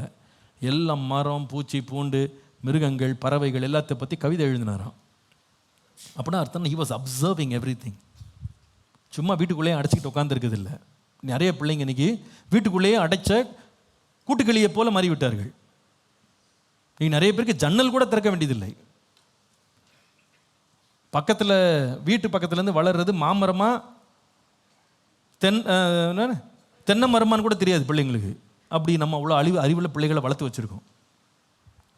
பிளேட்டில் போடுறது பாவக்காயா கோவக்காயான்னு தெரில. அவ்வளவு அறிவு இன்றைக்கி எல்லாருக்கும். எதுவுமே தெரியாமலே பிள்ளைங்க வளர்கிறாங்க. எது பிரயோஜனமானதோ அதை பற்றி என்ன பண்ணுறதில்ல, பிள்ளைங்க படிக்கிறதில்ல. ஆனால் அந்த மாதிரி ஒரு எக்ஸ்போஷர் இருக்கணும்.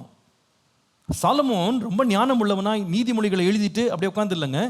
அவன் பறவைகளை போய் பார்த்தானா, மிருகங்களை பார்த்தான், பூச்சிகளை பார்த்தான், எல்லாத்தையும் பார்த்துட்டு அதை பார்த்து எழுதினான். அதனால தானே போட்டிருக்கு, சோம்பேறியே எவ்வளோ நேரம் நீ தூங்குவ, எறும்பை போய் பாரு, அதுக்கு தலைவு இல்லாமல் இருந்தாலும் அது என்ன செய்யுது, மாரி காலத்துக்காக கோடை காலத்தில் என்ன செய்யுது, ஆகாரத்தை சேர்த்து வைக்குது. ஆச்சரியமான 6 காரியம் இருக்குது, அதிசயமான 7 காரியம் இருக்குன்னு சொல்லிட்டு அதில் ஒரு 7 மிருகத்தை பற்றி எழுதுறாரு. அப்போனா he was a very observing person. நான் சொல்லுவேன், if you want to be creative, be very observant. போய் கவனிங்க. அப்படியே உட்காந்து தூங்கிட்டு இருக்காதீங்க, எதையாவது ஒன்று பார்த்துட்டு இருக்காதீங்க. Observe, learn. ஸ்க்ரீன் டைம் ஏதாவது பண்ணுறீங்களா, learn something that can be useful to you. பிரயோஜனமாக உங்கள் சிந்தனையை தூண்டி விடுகிற போல எண்ணங்களை உருவாக்குகிற காரியங்களை போய் கவனித்து படிங்க. Learn English, learn science, learn mathematics. கர்த்தர் உனக்கு எந்த இடத்துல உன்னை திருப்புறாரோ அந்த இடத்துல உன்னை நீ நல்ல திறமை உள்ளவனா மாறிக்கொள், கிரியேட்டிவாக மாறு. அப்படியே இருக்கிறபடியே போனால் போதும்னு நினைக்கக்கூடாது. தனிமையின் காலம் it's a time of learning. It's a time of learning. என்னுடைய வளரும் காலங்களில் என் காலேஜெலாம் முடிச்சுட்டு நான் வந்த பிறகு நான் உண்மையாக சொல்ல போனால் நான் ஃபார்மல் எஜுகேஷன் படித்ததை விட இன்ஃபார்மல் எஜுகேஷன் நிறைய படிக்க ஆண்டவர் கிருபை கொடுத்தார். ஃபார்மலாக நான் போய் ஸ்கூலில் காலேஜில் போய் பாடத்தை படித்து நான் மார்க் வாங்கி பட்டம் வாங்கினதை விட இன்ஃபார்மல் லேர்னிங் ஆண்டவர் கிருபை நிறைய படிக்க வச்சார். மேகசின்ஸ் படிப்பேன், புக்ஸ் படிப்பேன், இன்னைக்கு வரைக்கும் படிச்சுட்டு இருக்கேன். டெக்னாலஜிஸ் பற்றி படிப்பேன். எந்த ஃபீல்டையும் விட்டு வைக்கிறது, எல்லாத்தையும் கொஞ்சம் படித்து ஆராய்ச்சி பண்ணி அதோடைய விளைவு என்னென்னா, அது எனக்கு மாத்திரமல்ல அநேகருக்கு ஆசீர்வாதமாக கர்த்தர் மாற்றி இருக்கிறார். கனம் பெற்றவனாய் கர்த்தர் மாற்றி இருக்கிறார், பிரயோஜனம் உள்ளவனாக மாற்றி இருக்கிறார். எந்த டிஸ்கஷன்லேயும் உட்காந்து பேசுகிறதுக்கு முன்னாடி ஒரு கண்டிப்பாக ஒரு ரிவ்யூ பண்ணிவிடுவேன், எல்லாத்தையும் ஓரளவு படிச்சிருவேன். செய்தி எடுக்கணும்னா கூட பல ரிவ்யூஸ் படிச்சிருவேன். நான் ஒரு இன்செக்ட் பற்றி பேசுகிறேன், ஏதாவது ஒன்று பேசுகிறேன்னா அதை பற்றி என்னெல்லாம் ஸ்டடீஸ் இருக்குன்னு ஓரளவுக்கு படிச்சிருவேன். அதை பற்றி என்னென்ன வீடியோஸ் இருக்குன்னு எல்லாம் பார்த்துருவேன். எல்லாத்துக்கும் ஒரு பேக்ரவுண்ட் ஸ்டடி பண்ணிவிடுவேன். இன்றைக்கு வரைக்கும் பண்ணுறேன். உங்களையும் உற்சாகப்படுத்துகிறேன். தனிமை நேரங்களை க்ரியேட்டிவாக மாறுங்க. போயம்ஸ் எழுதுங்க, என்ன அப்சர்வ் பண்ணி பெயிண்டிங்ஸ் பண்ணுங்க. It will actually excite your mind. பாட்டு கற்றுக்கிடுங்க, பாட்டு எழுதுங்க. ரிலீஸ் ஆகணும்னு அவசியம் இல்லை, ஜஸ்ட் டூ இட். நானும் சின்ன வயசில் எத்தனையோ போயம்ஸ் தான் எழுதியிருக்கேன். நிறையா பெக்கர்ஸை பார்த்து 2 போயம் எழுதி வச்சுருக்கேன். பிச்சைக்காரர்களை பார்த்து 2 போயம் எழுதினேன். அவங்களுடைய நிலைமையை பார்த்துட்டு இங்கிலீஷில் போயம் எழுதி அதை ஆன்லைனில் பப்ளிஷ் பண்ணேன். நான் பாடல்களை எழுத ஆரம்பித்தேன். மியூசிக் இன்ட்ரெஸ்ட் காட்ட ஆரம்பித்தேன். நிறைய காரியங்கள். எனக்கு இந்த ஃபீல்டெலாம், உங்களுக்கு நிறைய ஃபீல்டு இருக்கும். எவ்வளவோ ஆண்டர் கிரியேட்டிவ் எனர்ஜி உள்ளே வச்சுருப்பார். தனியாக இருக்கிறேன்னு சொல்லிட்டு அப்படியே முடங்கி கிடக்காதீங்க. Spread your wings and fly. Sky is the limit. when you are lonely become very creative. கிரியேட்டிவாக மாறுங்க. ஸ்போர்ட்ஸ் உங்களுக்கு இஷ்டமா, ஸ்போர்ட்ஸை நல்லா போய் இன்வால்வ் பண்ணுங்க. Come out to the world and see the sun. வீட்டுக்குள்ளேயே முடங்கி கிடக்காதீங்க. வெளியே வந்து அநேக காரியங்களை கற்றுக்கொள்ளணும், படிக்கணும், தெரிந்து கொள்ளணும். என்னுடைய மூளையை நான் சரியாக பயன்படுத்தணும். கர்த்தர் கொடுத்த ஞானத்தை வந்து கிரியேட்டிவாக நான் யூஸ் பண்ணணும் அப்படின்னு பயன்படுத்துங்க. ஆண்டவர் ஆதாமை அப்படி தான் செய்தார். தனிமையில் அத்தனை மிருகங்களுக்கு பேர் வைக்கிறவனாய் மாறினான். எல்லாத்தையும் நிர்வாகம் பண்ணுகிறவனாய் மாறினான். ஆண்டவரே எனக்கு அந்த கிருபையை தாங்கன்னு கேளுங்க. எத்தனை பேருக்கு அந்த மாதிரி ஒருலாம் இருக்கணும்னு நினைக்கிறீங்க? கிரியேட்டிவாக இருக்கணும்னு நினைக்கிறவங்க ஒரு ஆமேன் சொல்லுங்க. ஆமாம், மனைவிமார் கூட கொஞ்சம் கிரியேட்டிவாக சமைக்கலாம் கற்றுக்கிடுங்க. சில பேர் இந்த 40 வருஷமாக அதே சாம்பார் தான் ஓடிக்கிட்டு இருக்கு.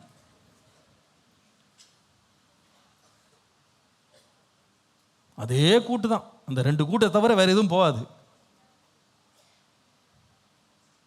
அநேக கணவன்மார் எங்கே போய் சொல்கிறேன்னு தெரியாமல் உட்காந்துருக்கான். கொஞ்சம் க்ரியேட்டிவாக இருங்க. எப்படி நம்ம பண்ணலாம், எப்படி புதுசாக செய்யலாம், வீட்டை எப்படி நிர்வாகம் பண்ணலாம், பணத்தை எப்படி நிர்வாகம் பண்ணலாம், எப்படி நம்ம இந்த நிர்வாகத்தில் வந்து நீங்கள் வளரணும், க்ரியேட்டிவாக மாறணும். அல்லேலூயா. ஊழியம் செய்கிறதுலையும் க்ரியேட்டிவாக இருக்கணும், புதுசாக யோசிக்கணும். நிறைய பேர் என்கிட்ட வந்து கேட்பாங்க, எப்படி பாஸ்டர் தான் யோசிக்கிறீங்க? உட்காந்து யோசிக்கிறது தான். உட்காந்து ஜனங்களை கவனிக்கும் போது, பார்க்கும்போது, பேசும்போது என்ன செய்யலாம், இதுக்கு எப்படி உதவி செய்யலாம் பார்க்க தான் ஆண்டவர் கிருபையில் இப்போ 32 வகையான ஐக்கியங்கள் உண்டாயிருக்கு சபையில். அது எவ்வளோ பேருக்கு ஆசீர்வாதமாக இருக்குது, எவ்வளோ பேரை வாழ வச்சுருக்கு, எவ்வளோ பேரை உயர்த்தி இருக்கு. அப்போ நாம் வந்து நேரத்தையும் சமயத்தையும் நம்ம கொடுக்கும்போது கர்த்தர் நமக்கு வேண்டிய ஆலோசனை கர்த்தர் தருவார். ஒரு ஆமீன் சொல்லுங்கள். பாசிபிலிட்டி நம்பர் 3 இன் லோன்லினஸ். ஆதாமை தேவன் தனியாக வச்சு அதில் அவனுக்கு கொடுத்த சில ரொம்ப அருமையான வாய்ப்புகள் வந்து 3வது எழுதுங்க. He remained confident in the Lord. தேவன் மேல் நம்பிக்கை உள்ளவனாய் இருங்கள். ஆதாம்கிட்ட கற்றுக்கொள்ளக்கூடிய ஒரு அருமையான பாடம். தேவன் மேல் நம்பிக்கை உள்ளவனாய் இருந்தான் தனிமையில். ஆண்டவர் சொன்னார், மனுஷன் தனிமையாக இருப்பது நல்லதல்ல அப்படின்னு சொன்னார். பாவம் ஆதாமுக்கு அதை கண்டுபிடிச்சார். ஏன்னா எல்லா மிருகத்துக்கு பேர் வைக்கும்போது எல்லாம் ஒவ்வொன்று பேர் சூட்டிட்டு வரும்போது வேதம் சொல்லுது, ஆதாமுக்கோ இன்னும் ஏற்ற துணை காணப்படவில்லை. அப்போ நாயை பார்த்தாலும் தெரில, குரங்கை பார்த்தாலும் தனக்கு துணையாக தெரில, பூனையை பார்த்தாலும் தனக்கு துணையாக தெரில, எதை பார்த்தாலும் தன்னோட செட் ஆக மாட்டேங்குது. இப்படி அவர் யோசிச்சுட்டு இருக்கும்போது வேதம் சொல்லுது, தேவன் அவனுக்கு துணையை தருவார்னு காத்திருந்தான்.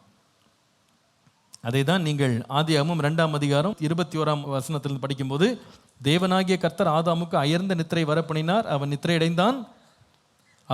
அவன் விலா எலும்புகளில் ஒன்றை எடுத்து அந்த இடத்தை சதையினால் அடைத்தார். தேவனாகிய கர்த்தர் தாம் மனுஷனில் எடுத்த விலா எலும்பை மனுஷியாக உருவாக்கி அவளை மனுஷனிடத்திற்கு கொண்டு வந்தார். ரொம்ப அழகா இருக்குல்ல இது. அதாவது எல்லாமே ஜோடியாக நிற்கிது, இவர் மட்டும் தனியாக நிற்கிறார். பேர் வச்சுட்டு உட்காந்துட்டு எப்படி இருக்கும்? ஆனால் அவர் என்ன செய்தார்னா, கர்த்தர் அயர்ந்த நித்திரை கொண்டு தூங்கிட்டாராம். என்ன தூங்கினார்னா, கர்த்தர் கொண்டு வருவார். அப்போ எவ்வளோ ஃப்ரீயாக இருந்தார் பாருங்க, எவ்வளோ கவலை இல்லாமல் இருந்தார் பாருங்க. கர்த்தர் ஏற்ற சமயத்தில் கொண்டு. அது வரைக்கும் நான் என்ன செய்வேன், தோட்டத்தை பண்படுத்துவேன், தோட்டத்தை காப்பேன், மிருகங்களுக்கு எல்லாம் பேர் வச்சுக்கிட்டு பிஸியாக தான் இருந்திருக்கிறார். அவர் தனக்கு ஏற்ற துணை வர்ற வரைக்கும் பிஸியாக இருந்திருக்கார். லைஃப்பை வந்து he never took it for granted. சோம்பேறியாக இல்லவே இல்லை, நல்ல சுறுசுறுப்பாக தன் வாழ்க்கையை வந்து கட்டி கொண்டே இருந்தார். ஆனால் அவருக்கு ஒரு ஆழ்ந்த நம்பிக்கை இருந்தது, என்னுடைய குறைவை கர்த்தர் நிறைவாக்குவார். அல்லேலூயா. அதனால தூக்கம் எப்படி இருந்துச்சுன்னா நிம்மதியாக இருந்துச்சு. நிறைய பேர் தூங்குறது கிடையாது, அதுதான் பிரச்சனை. தூக்கமே நிம்மதியாக இருக்கிறது இல்லை. தூக்கத்திலே சேட்டிங், தூக்கத்திலே டெக்ஸ்டிங், தூக்கத்திலே செக்கிங், எல்லாமே நடக்குது தூக்கத்தில். நீங்கள் சேட்டிங்கும் பண்ணணும்னா டெக்ஸ்டிங் பண்ணனால நிம்மதியாக தூங்குங்க. எப்படி தூங்குறீங்கன்னா, கர்த்தர் மேல் நம்பிக்கை வச்சு தூங்குறேன், கர்த்தரனுக்கு ஏற்ற துணையை கர்த்தர் என்ன பண்ணுவார், கொண்டு வர்றார். என் வாழ்க்கையில் கொண்டு வர வேண்டிய மனிதர்களை கர்த்தர் தீர்மானம் பண்ணியிருக்கிறாரு. கரெக்டான நேரத்தில் கர்த்தர் கொண்டு வருவார். நான் ஏன் கலங்கணும், நான் ஏன் பயப்படணும், நான் ஏன் இன்செக்யூராக ஃபீல் பண்ணணும்? நான் கர்த்தர் எனக்கு கொடுத்த நேரத்தையும் சமயத்தையும் பலத்தையும் சுகத்தையும் நான் சரியான விதத்தில் பயன்படுத்துகிறேன். கர்த்தரின் காரியங்கள் எல்லாம் வாய்க்க பண்ணுவார். விசுவாசிக்கிற ஆமீன் சொல்லுங்கள். சங்கீதம் 4:8, சமாதானத்தோட படுத்துக்கொண்டு நித்திரை செய்வேன், கர்த்தாவே நீர் ஒருவரே என்னை சுகமாய் தங்க பண்ணுகிறீர். 127 சங்கீதம் 3ஆம் வசனம், தமிழில், இங்கிலீஷில் 2ஆம் வசனம். நீங்கள் அதிகாலையில் எழுந்து நேரப்பட வேலையில் தரித்து வருத்தத்தின் அப்பத்தை சாப்பிடுவது வருதா, அவரே தமக்கு பிரியமானவனுக்கு நித்திரை அளிக்கிறான். நீதிமொழிகள் 3ஆம் அதிகாரம் 24ஆம் வசனம், நீ படுக்கும்போது பயப்படாதிருப்பாய், நீ படுத்துக்கொள்ளும்போது உன் நித்திரை இன்பமாயிருக்கும். சங்கீதம் 3:5-6, நான் படுத்து நித்திரை செய்தேன், விழித்து கொண்டேன், கர்த்தர் என்னை தாங்குகிறார். எனக்கு விரோதமாய் சுற்றிலும் படையெடுத்து வருகிற 10,000 பேருக்கும் நான் பயப்படேன். மார்க் எழுதின சுவிசேஷம் 4ஆம் அதிகாரம் 26-28 ரொம்ப எனக்கு பிடிச்ச ஒரு ஓமானம். அதில் இயேசு தேவனுடைய ராஜ்யத்தை பற்றி பேசும்போது சொல்லுகிறார், ஒரு மனுஷன் நிலத்தில் போய் விதை விதைத்தான், இரவிலே தூங்கினான், பகலிலே விழித்து பார்த்தபோது அவனுக்கே தெரியாத விதமாய் விதை முளைத்து பயிராகிறதுக்கு ஒப்பாய் இருக்கிறது. எப்படி என்றால், நிலமானது முன்பு முளை, பின்பு கதிரில் நிறைந்த தானியத்தை பலனாக தானாய் கொடுக்கும். தானாய் கொடுக்கணும் என்ன அர்த்தம்? அதுதான் பவுல் எழுதும்போது சொல்கிறார், நான் நட்டேன், அப்போல்லோ நீர் பாய்ச்சினான், தேவனை விளைய செய்தார். அப்படின்னா தானாய் விளையும்னா பின்னால் கர்த்தர் இருக்கிறார். நான் நடுவேன், நான் நீர் பாய்ச்சுவேன், ராத்திரி நல்லா தூங்குவேன், ஏன்னா கர்த்தர் விளைய செய்வார். அல்லேலூயா. நீங்கள் மேனேஜ் பண்ணுங்கள், நீங்கள் எல்லாத்தையும் மெயின்டைன் பண்ணுங்கள். Become a master over every thing. எல்லாவற்றையும் ஆளுகை செய்கிறதுக்கு உங்களை நீங்கள் ஆயத்தப்படுத்திடுங்க. Become very creative. நீங்கள் ரொம்ப க்ரியேட்டிவாக இருங்க. எல்லாத்துலேயும் புதுசாக செய்யணும், நல்லா செய்யணும், அழகாக செய்யணும் அப்படின்னு வித்தியாசமான காரியங்களை செய்கிறதுக்கு ஆண்டவர் கொடுத்த ஞானத்தை நல்லா பயன்படுத்துங்க. கர்த்தர் மீதி எல்லாம் செய்வார். படுத்து நித்திரை செஞ்சு எழும்புனா அங்கே அழகிய ஒரு ஏவாள் நின்றாள். அதுக்கு ஆதாமுடைய எந்த இன்புட்டுமே தேவையில்லாமல் இருந்தது. கர்த்தரை கொண்டு வந்து அழகாக நிறுத்தினார் இல்லையா? உங்கள் வாழ்க்கை அப்படி நடத்துங்க. நிறைய பேர் இன்றைக்கி வேலைக்கு போகிறேன், அதுக்கு போகிறேன், இதுக்கு போகிறேன்ட்டு கடைசியில் இது நமக்கு துணையாக இருக்குமான்னு தேடிட்டு அலைஞ்சிட்டு இருக்காங்க. அப்படி நீங்கள் அப்படி ஆதங்கப்பட வேண்டிய அவசியம் இல்லை. ஆதாம் ஆண்டவர் பேரோட சொன்னால், ஆண்டவரே பேர் வச்சேன், இந்த மாடு தான் ரொம்ப நல்லா இருந்துச்சு, எனக்கு துணையாக எடுத்துன்னு வந்துட்டேன் ஆண்டவரேன்னு சொல்லிட்டு வரல. இந்த நாய் தான் உனக்கு கிடச்சிது, இது ரொம்ப நல்லா இருக்குது, புசு புசுன்னு இருக்குது, இந்த நாய் என் துணையாக வச்சுக்கிறேன் ஆண்டவரேன்னு வரும்போது ஒரு நாயை தூக்கிட்டு வரல. விட்டாங்க. கர்த்தர் பார்த்துக்கிடுவார். எல்லாத்துக்கும் ஜோடி கொடுத்த ஆண்டவர் எனக்கு என்ன கொடுப்பாரு? கொடுப்பாருன்னு விசுவாசிக்கணும். ஒரு ஆமேன் சொல்லுங்கள். புரிஞ்சவங்களுக்கு புரியும். ஒருத்தர் விருப்பம் கொள்வது தப்பு கிடையாது, ஆனால் அதை பற்றி ரொம்ப ஆதங்கப்படாதீங்க, ரொம்ப கவலைப்படாதீங்க, ரொம்ப ஸ்ட்ரெஸ்ட் ஆகிடாதீங்க. கர்த்தர் எனக்காக யாவையும். ஆனால் நீங்கள் செய்வாருன்ட்டு சும்மா படுத்து தூங்கக்கூடாது. நீங்கள் தூங்குறதுக்கு முன்னால் வேலை செய்யணும். வேலை செஞ்சுட்டு தான் தூங்கணும். தூங்குறதே வேலையை வச்சிருக்கக்கூடாது. வேலை செய்யணும், க்ரியேட்டிவாக இருக்கணும், உங்களை நீங்கள் வளர்த்து கொள்ளணும். அப்புறமா நிம்மதியாக தூங்குவீங்களான்னா கர்த்தர் எழுந்திருக்கும் போது நன்மையை காண செய்வார். தனிமையாக இருக்கிறதுல நிறைய நன்மை இருக்குது. 3 நன்மை. முதலாவது, தனிமையாக இருக்கிற வருகிற வாய்ப்பு யூ கேன் டேக் கண்ட்ரோல், ஆளுகை எடுத்துக்கொள்ள முடியும். 2வது, தனிமையாக இருக்கும்போது ஆக்கப்பூர்வமான படைப்பாற்றல்களை நம்ம வாழ்க்கையில் நாம் மேம்படுத்த முடியும் இல்லையா? You can become very creative. 3வது, தனிமையாக இருக்கும்போது you can actually put your confidence in the Lord. தேவன் மேல் நம்பிக்கையாக இருக்கிறதுக்கு ஒரு அற்புதமான காலம் தனிமை. அதனால் வாலிப பிள்ளைகள், பெரியவர்கள் தனிமையெல்லாம் உணரும் போது கர்த்தரை நம்புங்க. அதுதான் தாவீது செய்ததாக வாசிக்கிறோம். 142 சங்கீதம் 4-5.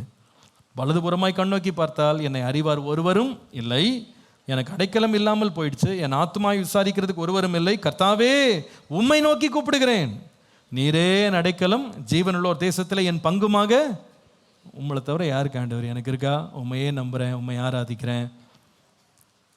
நான் சொல்லுவேன், தனிமையாக இருக்கிறீங்களா? ரொம்ப சோர்ந்து போயிடாதீங்க. ஐயோ நான் தனியாக இருக்கிறேன், ஐயோ இதை போல ஒரு காலம் இனி எப்பொழுதும் உங்களுக்கு வரவே வராது. Enjoy your aloneness, enjoy your solitude. உண்மை அதுதான். இதை போல ஒரு காலம் உங்கள் வாழ்க்கையில் வரவே வராது. கர்த்தரை தேடுறதுக்கும், கர்த்தரை ஆராதிக்கிறதுக்கும், கர்த்தரை தொழுது கொள்றதுக்கும், அவருக்காக ஓடுறதுக்கும், அவர் மேல் நம்பிக்கை வைக்கிறதுக்கும் இதை போல ஒரு சிறந்த காலம் ஒன்றுமே இல்லை. ஒரு ஆமீன் சொல்லுங்கள். சந்தோஷமாக இருக்கணும், உற்சாகமாக இருக்கணும், கர்த்தரை நல்லா தேடணும், உறுதியாக பற்றி கொள்ளணும். சங்கீதக்காரன் சொல்லுவான், என் சிறு வயது முதல் என் நம்பிக்கை நீங்க தான் ஆண்டவரே. பவுல் தீமோத்தேயை பற்றி பேசுறார். நீ சிறு வயது முதல் கொண்டு வேத வாக்கியங்களை கற்றறிந்தவன் எனக்கு தெரியும்பா. நீ சின்ன வயசுலேருந்து அப்படி தான் இருந்திருக்கேன் நீன்னு சொன்னார். சின்ன வயசுலேருந்து ஆண்டரை உறுதியாக பிடிச்சிக்கிடுங்க. நம்ம சர்ச்சில் கூட வாலிப பிள்ளைங்க, சின்ன பிள்ளைங்கள்லாம் எதில் ரொம்ப உற்சாகம் காட்டினா வசனம் படிக்கிறது, பாட்டு படிக்கிறது, ஊழியங்களில் பங்கெடுக்கிறது, கத்திரிக்காய் ஓடுறது, உழைக்கிறதுல பயங்கர சந்தோஷமாக இருக்கணும். Don't be hitch to anybody. யார்கிட்டையும் போய் மாட்டிக்கிடாதீங்க, சிக்கிடாதீங்க. நல்லா ஜாலியாக க்ரியேட்டிவாக இருங்க, யூஸ்ஃபுல்லாக இருங்க, நல்லா படிங்க, நல்ல வாழ்க்கையை பிரயோஜனமாக மாற்றுங்க. கர்த்தர் உங்களுக்கு வேண்டியதை கர்த்தர் ஏற்ற காலத்தில் என்ன பண்ணுவார்? தூங்கி எழும் போதே கர்த்தர் கொண்டு கொடுப்பார். ஒரு ஆமீன் சொல்லுங்கள். அன்று அப்படிப்பட்ட ஒரு வாஞ்சை உள்ள, ஒரு உற்சாகம் உள்ள ஒரு ஆவி எனக்கு தாங்க. தனிமையை பார்த்தலாம் சோர்ந்து போயிடக்கூடாது. தனியாக இருக்கேன், போர் அடிக்குது, எனக்கு ஒன்றும் செய்கிறக்கு வேலை இல்லை, உட்காந்து எதாவது பார்த்துட்டு இருக்கேன்னு பார்க்காதீங்க. ஏதாவது ஒன்று புதுசாக கற்றுக்கொள்ளணும், புதுசாக செய்யணும், கர்த்தருக்காக வாழணும், உயரணும், வளரணும். அந்த வாஞ்சையோடு உற்சாகம் கொள்ள கர்த்தர் உங்களை ஆசீர்வதிப்பாராக. தனிமை என்பது ஒரு பக்கம் பிசாசினுடைய பட்டறையாக மாறினாலும் தேவ கரத்தில் தனிமையை கொடுத்துட்டோம்னா நம்மளை ஆண்டவர் மேன்மைப்படுத்துகிற ஒரு இடமாக மாறும். ஆசீர்வதிக்கும் தேவன் உன்னை ஆசீர்வதிப்பாரே. பாடுவோம். ஆசீர்வதிக்கும் என்னை என்னை ஆசீர்வதிப்பாரே. பாடுங்க. துதி ஸ்தோத்திரம் இயேசு ராஜா, துதி உமக்கே என்றுமே. துதி ஸ்தோத்திரம் இயேசு ராஜா, துதி உமக்கே என்றுமே. ஆசீர்வதிக்கும் தேவன் என்னை ஆசீர்வதிப்பாரே. ஆசீர்வதிக்கிறவர், ஆசீர்வதிக்கும் தேவன் என்னை ஆசீர்வதிப்பாரே. ஆபிரகாமை ஆசீர்வதித்தார், ஆபிரகாமை ஆசீர்வதித்தவர் ஆசீர்வதிப்பாரே. ஈசாக்கை ஆசீர்வதித்தவே ஆசீர்வதிப்பாரே. ஆபிரகாமை ஆசீர்வதித்தவர் ஆசீர்வதிப்பாரே. ஈசாக்கை ஆசீர்வதித்த தேவன் ஆசீர்வதிப்பாரே. ஆசீர்வதிக்கும் தேவன் ஆசீர்வதிப்பாரே. ஆசீர்வதிக்கும் தேவன் என்னை ஆசீர்வதிப்பாரே. ஆகாரை ஆசீர்வதித்தவர், ஆகாரை ஆசீர்வதித்த தேவன் ஆசீர்வதிப்பாரே. அன்னாளை ஆசீர்வதித்த தேவன். எழுந்து பாடுவோம் எல்லாரும், எழுந்து. ஹல்லேலூயா. ஆகாரை ஆசீர்வதித்த தேவன் ஆசீர்வதிப்பாரே. அன்னாளை ஆசீர்வதித்த தேவன் ஆசீர்வதிப்பாரே. ஆசீர்வதிக்கும் தேவன் என்னை ஆசீர்வதிப்பாரே. கரங்களை உயர்த்தி துதி ஸ்தோத்திரம் இயேசு ராஜா, துதி உமக்கே என்றுமே. துதி ஸ்தோத்திரம் இயேசு ராஜா, துதி உமக்கே என்றுமே. ஆசீர்வதிக்கும் தேவன் என்னை ஆசீர்வதிப்பாரே. ஹல்லேலூயா. தனிமையா இருக்கிறேன்னு கவலைப்படாதீங்க. தனிமை என்னை ரொம்ப வாட்டுதுன்னெலாம் தயவு செய்து கவலைப்படாதீங்க. தனிமை ரொம்ப ரொம்ப அற்புதமான ஒரு நேரம். அதை நம்மளை உருமாற்றி கொள்ள முடியும், நம்மளை மேம்படுத்தி கொள்ள முடியும், நம்மளை கட்ட முடியும், நம்மளை வளர்த்துக்கிட முடியும், நம்மளை முன்னேற பண்ண முடியும். தேவன் மேல் நம்பிக்கை வைக்கிறதுக்கு அற்புதமான ஒரு நேரம் வந்து தனிமை. ஆண்டவரே, இந்த தனிமையிலிருந்து எனக்கு தருகிற வாய்ப்புகளுக்காக உமக்கு நன்றி. ஹல்லேலூயா. தனிமை கொண்டு வருகிற எல்லா வாய்ப்புகளுக்காக நன்றி. என்னெல்லாம் செய்யறாங்க? ஆதாம் செய்த வேலை என்ன? 3 காரியம். தனிமையில் என்ன செய்தார்? முதலாவது என்ன பண்ணார்? He took control. எல்லாவற்றையும் ஆளுகை செய்தார், மேனேஜ் பண்ணாரு, மெயின்டைன் பண்ணார். யோசித்து பாருங்க, எதெல்லாம் நான் மேனேஜ் பண்ணாம விட்டுருக்கேன், எதெல்லாம் மெயின்டைன் பண்ணாம விட்டுருக்கேன். சோம்பல் அப்படி விட்டுட்டேன்னா எல்லாத்தையும் மேனேஜ் பண்ணி மெயின்டைன் பண்ணி நான் என்ன ரெடி பண்ணிக்கணும் அப்படின்னு ஒரு ஆசை கொள்ளுங்க. ரெண்டாவது, he became very creative. சொல்லுங்க எல்லாரும், கிரியேட்டிவா மாறினார், ஆக்கப்பூர்வமான படைப்பாற்றல்களை உண்டாக்கினார். அந்த மாதிரி நானும் புதுசாக செய்யணும், சிறப்பாக செய்யணும் அப்படின்னு ஆண்டவர்கிட்ட ஆசைப்பட்டு கேளுங்க. கர்த்தர் ஞானம் கிருபை தருவார், அநேகருக்கு ஆசீர்வாதமாய் நம்மை மாற பண்ணுவார். மூன்றாவது, he built his confidence in the Lord. அவன் கர்த்தர் மேல் நம்பிக்கையை வளர்த்து கொண்டான். வாழ்க்கையில் கவலை இல்லாமல் தேவனை சார்ந்து வாழ்ந்தான். கர்த்தர் குறித்த சமயத்தில் நேர்த்தியாக நடத்தினார். உங்களுக்கு அப்படி தான் கர்த்தர் செய்வார். தனிமையில் வெளியே வரும்போது சிறந்தவர்களாக வெளியே வரணும், மேன்மையோடு வெளியே வரணும், மகிமையோடு வெளியே வரணும். ஆண்டவரே, தனிமை பிசாசினுடைய பட்டறையாக மாறாமல் தேவன் ஆசீர்வதிக்கிற ஒரு அருமையான படிக்கட்டா மாறுறதுக்கு எனக்கு கிருபை தாரும். கரங்களை உயர்த்தி ஆண்டவரே ஜெபம் பண்ணலாம். ஆண்டவரே, எங்களுடைய தனிமைகள் வீணாக போகக்கூடாது, எங்கள் தனிமைகள் பிரயோஜனமாக மாறணும், எங்கள் தனிமைகள் நன்மையாக மாறணும், ஆசீர்வாதமாக மாறணும். அந்த கிருபை இந்த சபையில் ஒவ்வொருவருக்கும் தாங்க. இந்த வார்த்தையை ஒவ்வொரு இடத்துல இருந்து கேட்டுக்கொண்டிருந்த எல்லாருக்கும் அந்த கிருபையை தாங்க. தனிமையில் கர்த்தரை மாத்திரம் சார்ந்து உம்மை தொடர்ந்து உறுதியாய் பற்றி கொண்டு நன்மை இந்த தேசத்தில் காண கிருபை தாங்க. ஆண்டவரே, தனியாக இருக்கும்போது பிசாசின் சோதனைக்கு பிள்ளைங்க இடம் கொடுக்காதபடி, குடும்பங்கள் இடம் கொடுக்காதபடி தேவனுக்கு உறுதியாய் பற்றி கொண்டு கர்த்தரிடம் அதிகமாய் சேர்றது கிருபை தாங்க. அதிகமாக ஜெபிக்க கிருபை தாங்க, அதிகமாக வேதத்தை தியானிக்க கிருபை தாங்க, அதிகமாக கர்த்தரை சேர கிருபை தாங்க. உம்மோடு சஞ்சரிக்க, உறவாட, உம்மோடு நடக்க, உம்மோடு பழக கிருபை தாங்க. வழி நடத்துங்க, ஆசீர்வதிங்க. இயேசுவின் நாமத்தில் பிதாவே.